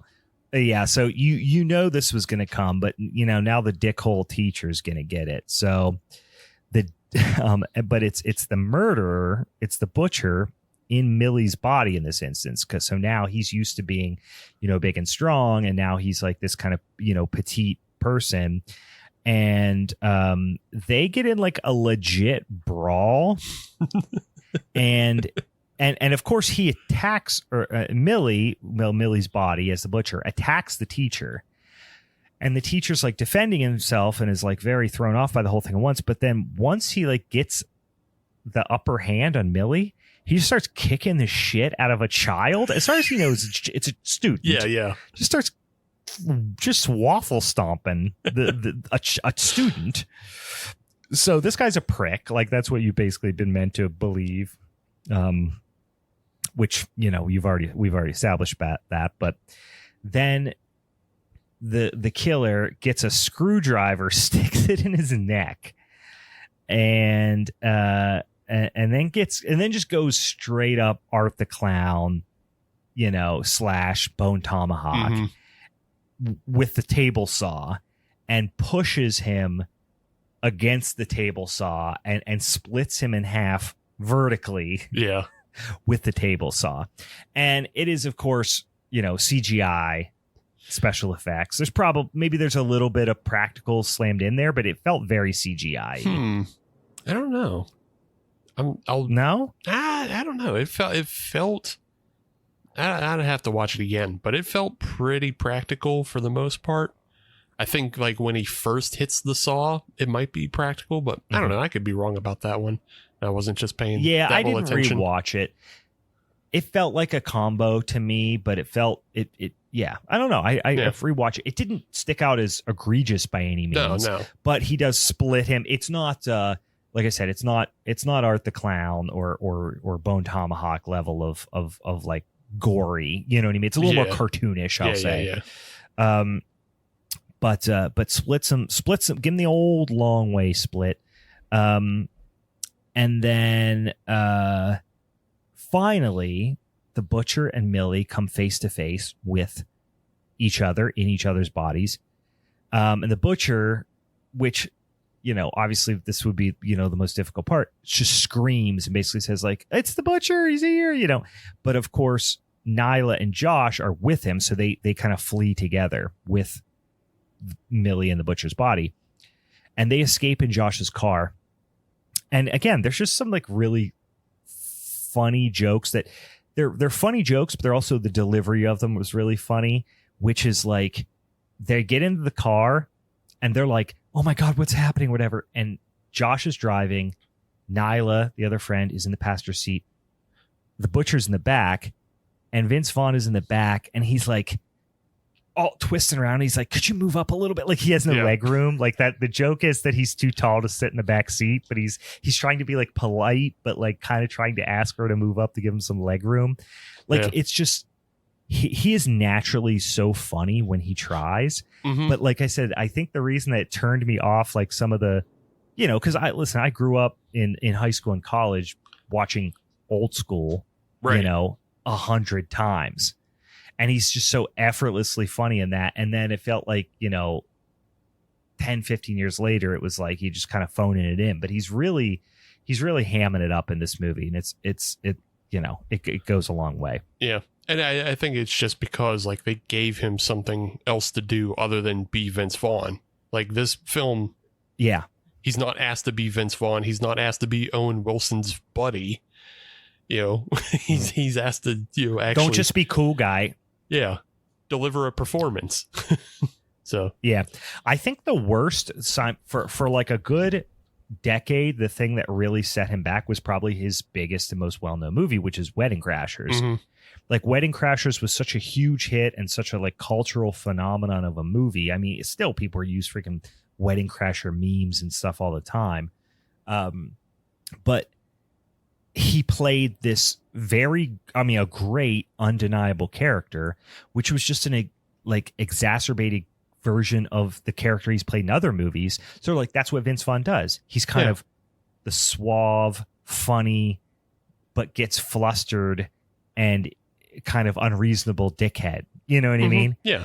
And then like everyone after that was like, just be the guy you were in Wedding Crashers. Do that. For the next 10 movies, or I don't know, not 10, but you know what I mean. Please recapture the lightning in a bottle that we had for that. Yeah. And it's like, I can't. I do want to point out there's another great kind of turn on slasher tropes in this scene is when they all first pile into the car. Josh is trying to start the car and it doesn't turn over. Yeah. And like, so it's a twist on that trope because like they're running from the police and it's daylight. Yeah. The killer's already in the car, but it's not the killer. Yeah. So it's like, it's just those little twists. But yeah, it's just a cute little thing you can notice. Mm-hmm. And they end up taking Millie to a clothing store so that obviously, the butcher's body won't be recognizable. And it's the store that Millie's mom works at. And then, you actually get this kind of heartfelt scene where like, plus very awkward scene where like, the butcher, aka Millie, in this instance, is trying to pick out clothes, and the mom is very like desperate and like oversharing about her life and her challenges, and of course it's Millie in this like kind of handsome tall guy's body, so the mom is like interested, but it's Millie, so she's trying to like let her mom down easy and listen to her problems. But then of course she like asks her on a date, and then she's like, no, absolutely not. You know what I mean? Which is like, then she's like, oh no, I hurt my mom's feelings, but we should. Yes, absolutely. But I'm married. So it's this whole like awkward exchange through the door of the dressing room. But they do have this like heart to heart, right? So it's like I said, it's kind of she kind of comes to understand her mom's struggles a little bit more, and what's ultimately been a strain on their relationship, and the fact that she kind of is willing to open up to a stranger more than she is to her own family because she's the parent, whatever, right? Yeah. In any case, yeah, mom or I'm sorry, the butcher convinces in Millie's body, because it's sexy Millie now, because the butcher made her sexy. The butcher convinces. It's the only part I really don't like about the movie, to be honest with you.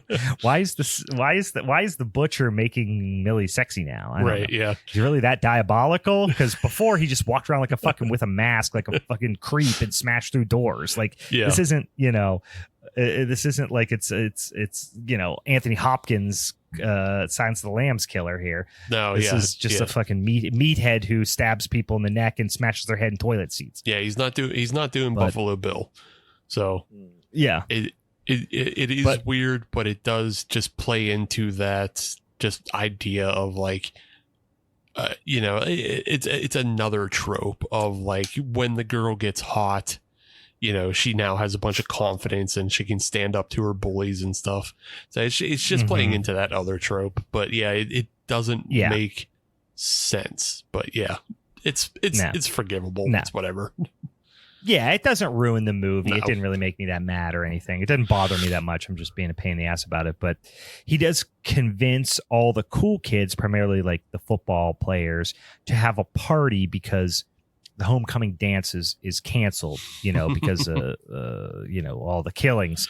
Because of the And murder. so he's like, yeah. And so he's still super into murdering. So he's like, hey, let's get all the teens to one location so I can kill them. There's this scene that honestly probably didn't need to be there. And I didn't know if it was supposed to be more like climactic, but there's this like stalking scene in this like black light lit haunted house between like Josh and is getting stalked by Millie. I'm not really sure that it needed to be there, but ultimately Millie saves Booker by taking out the killer in Millie's body with a golf club because it's like mini golf there or whatever. I don't know. It's haunted mini golf, Brian. You know the windmill. Is the whole thing a mini golf course? Yeah. You know the I guess windmill. Right. The whole thing's a mini golf course. Yeah. Haunted blacklight mini golf. That thing that we all know about and frequent regularly. There's even the little death up on the wall, and he says, "I'll tee you in hell." All right, I do like it a lot. All right, fine, I love it. Yes. Yes. So they take the butcher in Millie's body home and tie him up. So it's Millie, Nyla, Millie as the butcher in the butcher's body, Nyla, Josh, and Booker. And they have the butcher tied up. And Booker wakes up and is freaking out because Booker thinks, oh, that's the killer. And the way that she convinces Booker that it's actually Millie is she doesn't read. She recites a love poem that she had put in his locker earlier that week or whatever. So she comes clean about kind of being in love with him. Mm-hmm. So now Booker's on board, which is, fine, whatever. Nyla ends up driving Millie and Booker to the police station. This part of the plan was a little hazy to me. It doesn't really matter because all it does is it serves to get this frankly bizarre scene where Nyla goes into the police station to talk to Char, whatever her name is. It's Charlene, Char, right? Yeah, She's Char. Who's of course Millie's older sister, who's a cop, to try to trick her in some capacity to try to get a hold of the ceremonial dagger that is in the evidence locker. Right. In the meantime, Booker, the love interest, and Millie in the butcher's body are left out in Josh's car. Yeah. They leave Josh back to babysit the butcher in Millie's body. Millie and the butcher have this big heart-to-heart, and it gets really weird. It gets weird in that she explains, like, yes, I actually do have feelings for you. And Booker's like, I do have feelings for you too. And then instead of saying like, cool, let's get through this thing and get you back into your regular body, Booker is like, is it weird that I want to kiss you right now? And the answer is yes. Yeah. Because I'm a teenage boy and you're like a 50-plus-year-old man. But Millie apparently finds nothing weird about this, and they literally have what is supposed to be a teenage boy making out with Vince Vaughn in the back of the car. Yeah. And it's funny. They do a good job of making it funny and not creepy, I think. Mm-hmm. But it's still a little creepy just on premise alone, and also remarkably bold thing to put in the script, I guess, and to shoot. It's like something you put in the script but you don't actually shoot. But they did. They really did. Yeah, it's interesting that this did make it all the way through all the edits and everything.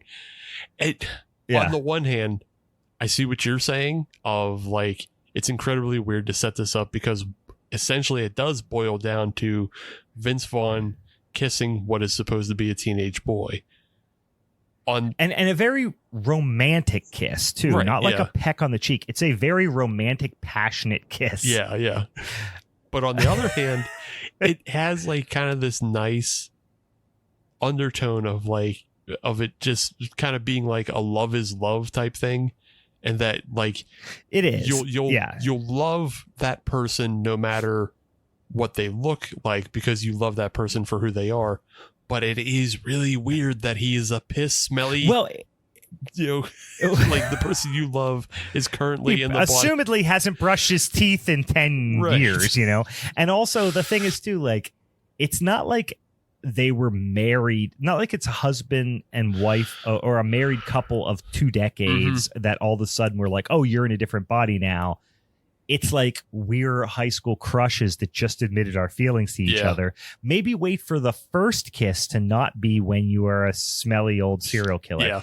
Yeah. But they do. It's all a setup for a gag, of course, which is he says, well, technically it's before the kiss, though. Technically, you'd be kissing a mass murderer with yellow teeth. Yeah, which is a funny line.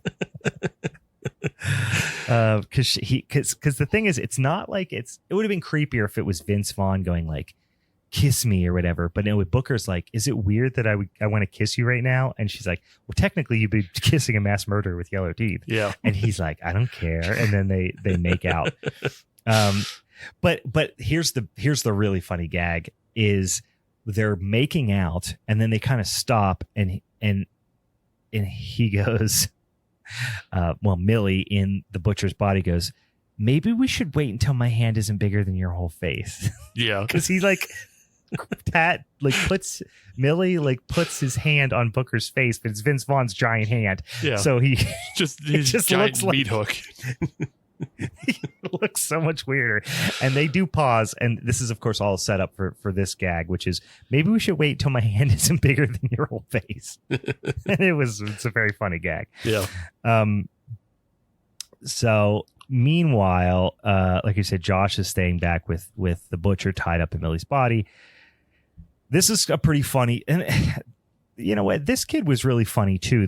I didn't look who it was, but the guy who plays Josh, the mom shows up. Josh's mom shows up unexpectedly, and he's got who she assumes is Millie tied up and gagged. And she's like, what's going on here, Josh? And we should mention, we didn't, if you see it, obviously, but Josh is like extremely flamboyantly over the top gay. Like he is like, he is, what the fuck is that guy's name from a Queer Eye that like is just over the top. He's very, yeah, he's the guy who is, he's apparently a fucking monster behind the scenes. Like he's a horrible person, but everyone loves him because he wears dresses. I don't know. Anyway, he's like flamboyantly gay, and they keep trying to come up with an excuse.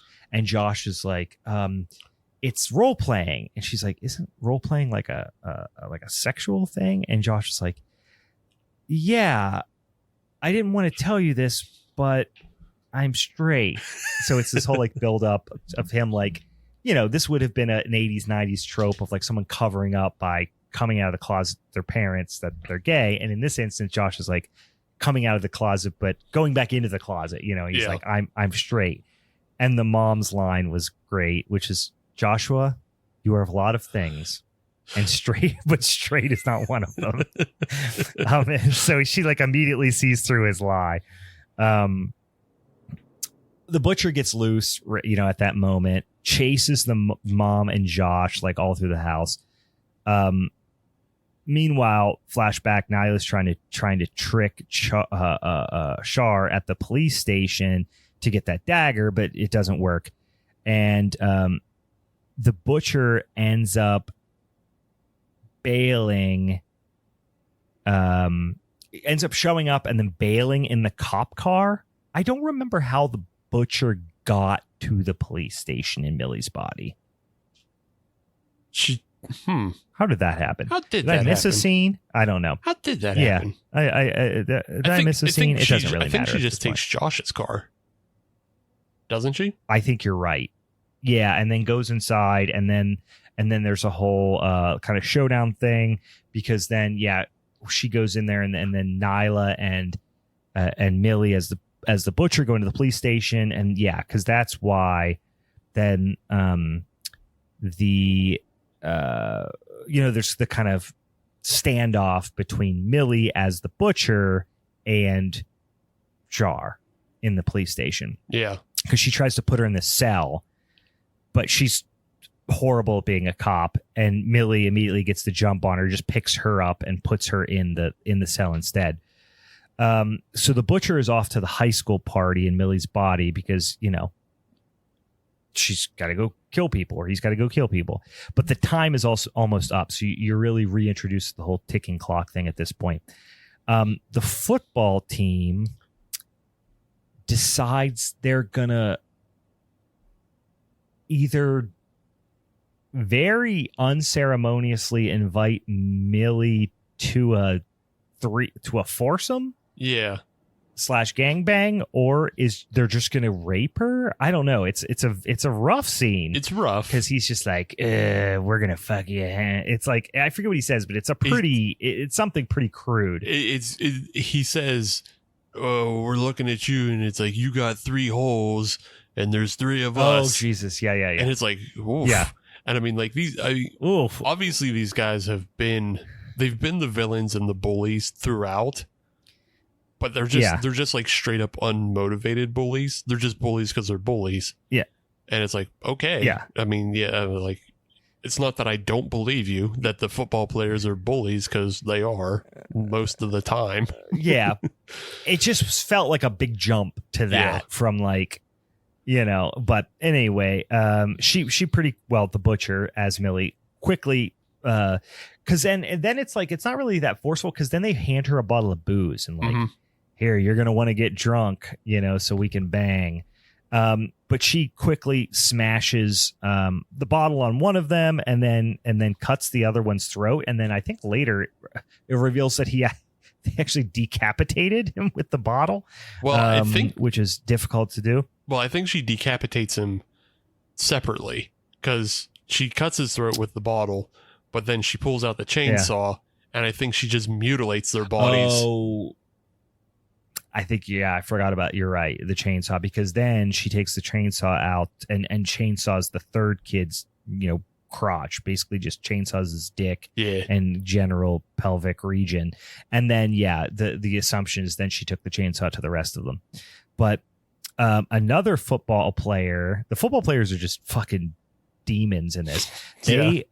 He comes on to Josh, and like takes him into another room, because he's like, hey, where's Millie? And she's like, oh, he's in here. And he comes in and like kind of forcibly starts making out with Josh, but then Josh is like, bro, get off me. And then Millie meat hooks him in the eye, the butcher as Millie meat hooks him in the eye through the door, because she also is very strong sometimes. In this instance, it was the one time where like it was a cool, like, surprising thing, but the whole thing throughout the film has been that like Millie isn't that strong. Like, she couldn't break down the door that was between her and Josh's mom. Like, she couldn't break that door down, so she had to run away. She had a trouble with the teacher. So it's like, I don't know. Yeah. She got thrown around by the one football player before she chainsawed his pee-pee. So, I don't know. But she can punch through the wall and meat hook somebody. Yeah. Anyway, the football players are dropping like flies right now. You get the showdown, and Millie tries to stab the butcher with the dagger, but the cops intervene. There's like a chase scene and whatever. There's kind of like the ultimate showdown, and then it's like, hey, the time's about to run up. We're really short on time at this point. And then there's a little bit of teamwork that happens. So like Josh, or I think Nyla, like runs the butcher down, in Millie's body, and then Josh like throws the assist of the dagger, and then as he's just about to stab her with the dagger and continue or finish the ritual. The timer goes off. This was a little bit of a weak tie through, and I didn't even mention it, which shame on me because I'm a dumbass. But earlier in the movie, Booker had given Millie a little bit of advice when she was late for class with the dickhead shop teacher that was like, "Hey, set your watch 5 minutes ahead of time, and then you won't be late." And she's like, "Oh, okay, thanks." Well, apparently she did that because they think they're out of time, but they're not actually out of time because she remembers the Booker suggested that. But also, that's not what happens with smartwatches. Like you don't set them like that. So that was why I was like, this was a little tenuous, but whatever. I get it. We all thought it was you're out of time, but you're not out of time. She does, stab the butcher, and they're like, "Oh no, did it happen? Did it not happen? Did we run out of time? Did the ritual get finished? Whatever." And then, they say something to her like, "What's your favorite football player?" or whatever. And she's like, "I hate sports," because that's a thing Millie says. So they're like, it must be her. The cops run up, and I think it's Josh. Yeah. As the cops run up, the butcher's standing there, and Josh is like, "Shoot that motherfucker." And the cops just listen. Yeah. They just empty their fucking clips into him, which I thought was funny. I assume, I guess at this point they would know what he looks like because, everyone in town knows what he looks like. But it's just funny. Josh is like, "Shoot that motherfucker." And they're like, okay. Just empty it into him. Yeah.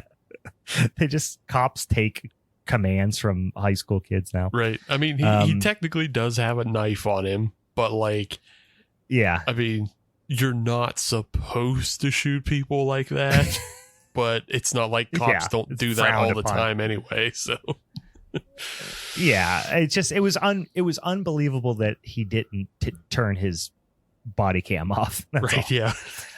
But yeah, so he's chatting, like they're just like chatting in the back of the ambulance. The old classic trope of sitting on the back of the ambulance, just recapping all the dangers that happened, and we're all good now. So you get Millie and Booker with the makeout scene. You get the reunion with mom and cop sister. And then you get, again, another trope of the serial killer being rushed to the hospital in the old ambulance.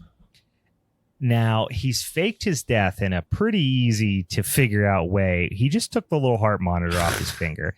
And these are these EMTs are not the cream of the crop here. This is the B team because they don't even pick up on that. And so they just assume he's dead because they're like, on the way, they're like, "This guy's a real bastard." And they're like, "Well, we're going to, he might die." And they're like, "Well, we hope he dies." I don't know. I'm paraphrasing here. And then they're like, "Well, too late. He's dead." And he flatlines.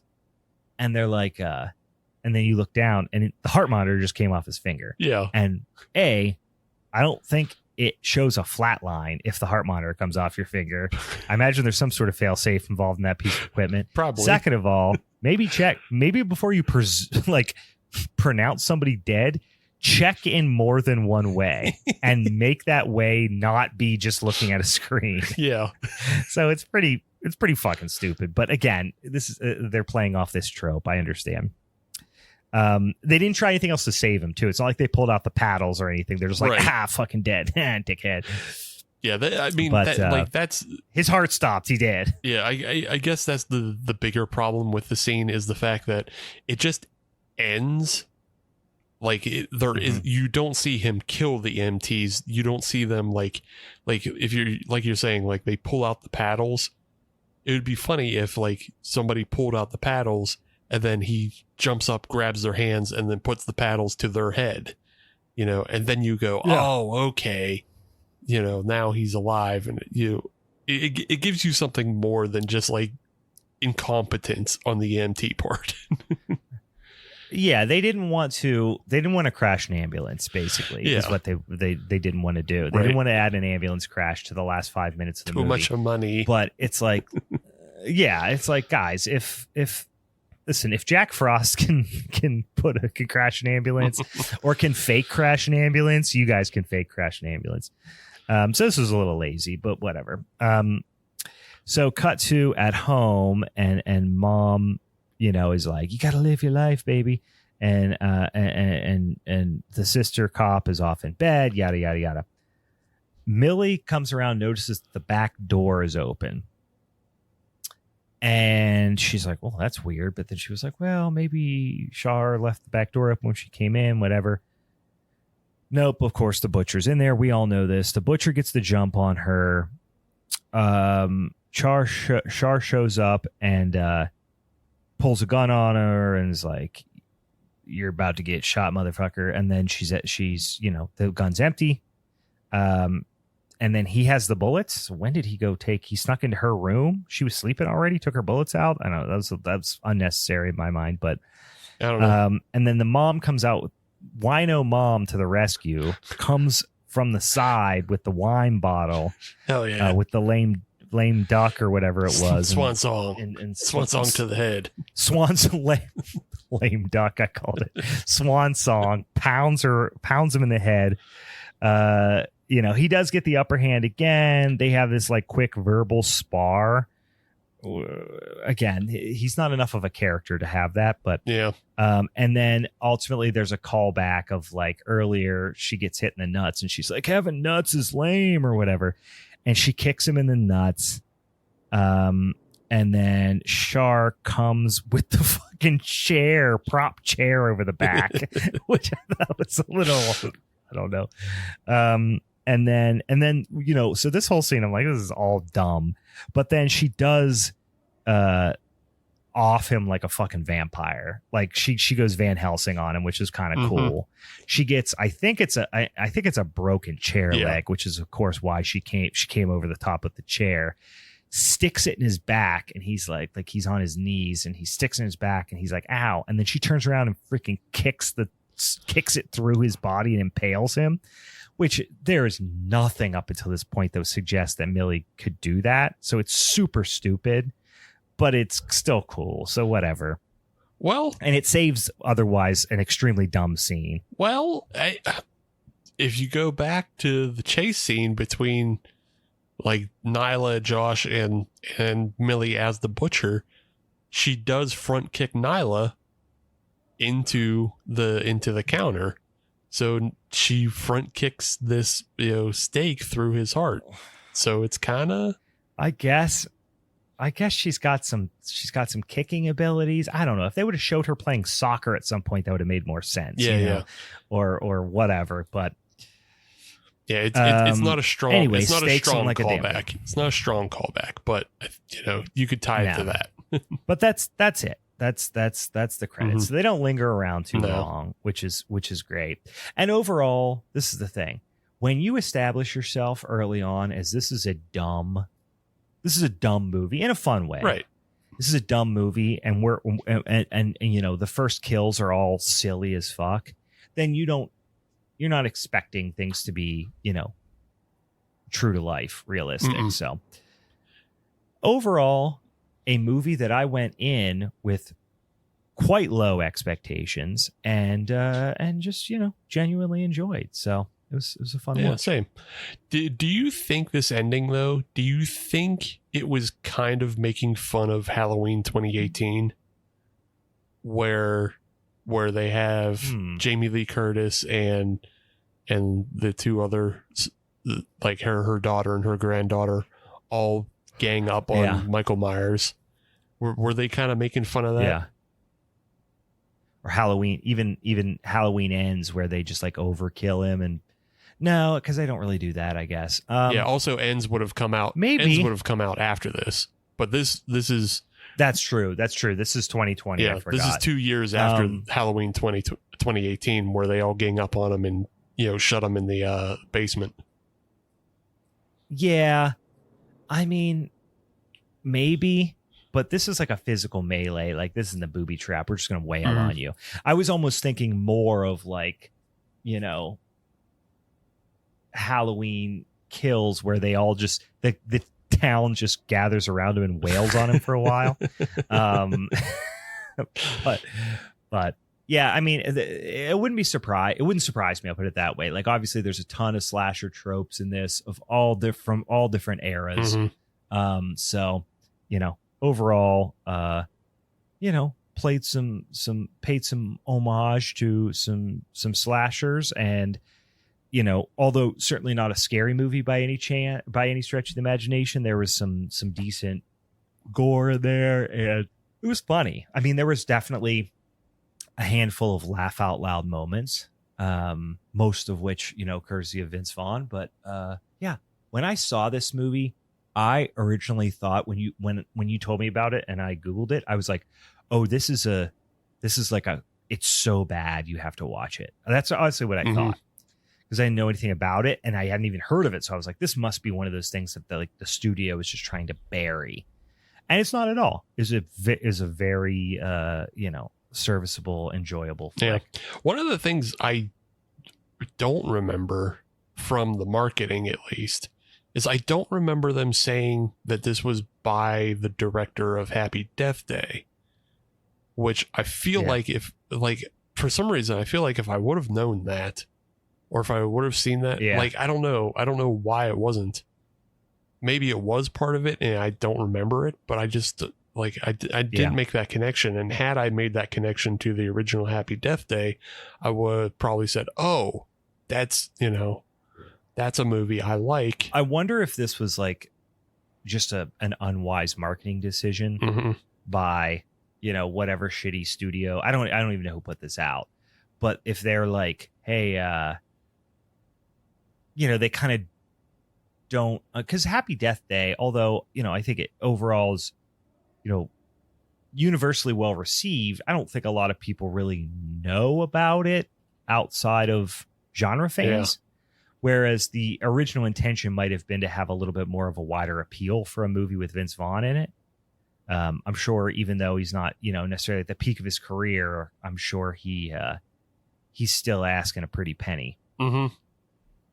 Yeah, I mean, this came out after, I feel like a lot of people were pretty pumped on Vince after he did Brawl in Cell Block 99.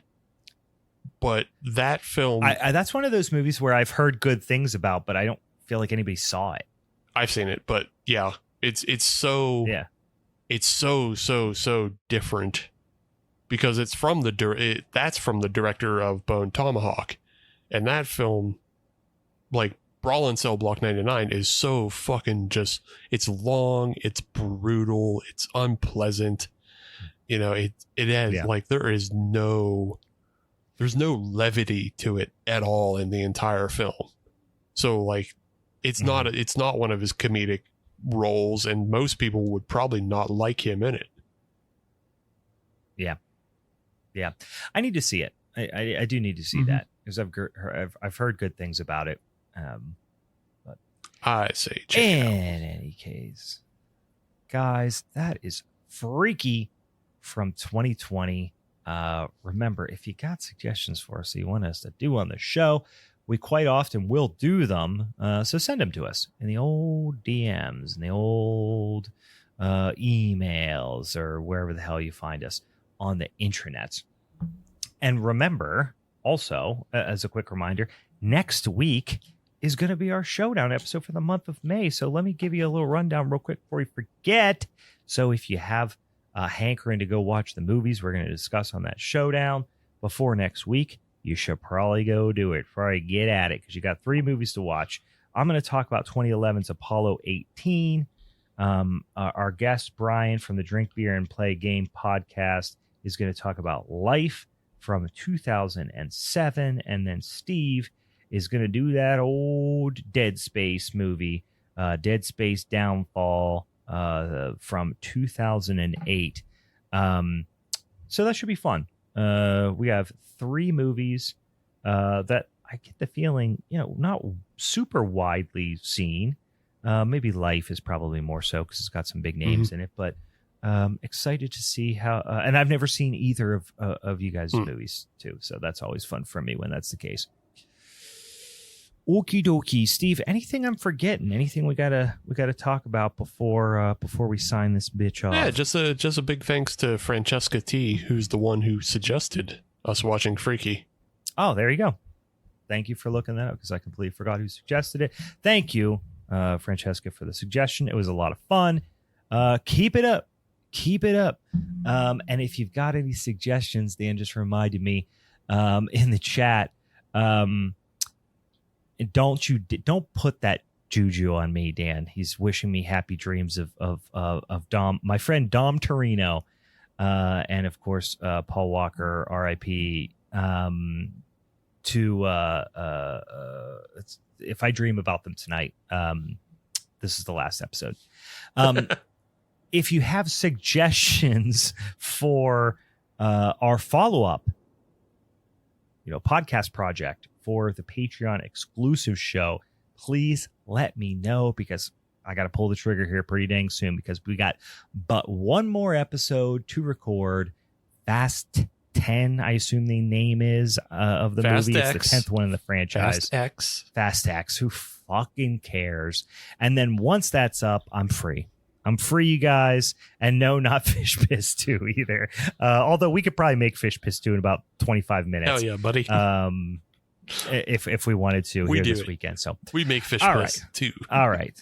The Fish What are Piss. they going to do? Now Sue us? I do the now I do the fish pissing. All right, boys and ghouls, for the Halloween is Forever crew, I'm Brian. And I'm Steve. All right, see you later, you little fish pissers. Bye. I'm Barry. Psst, that's the sound of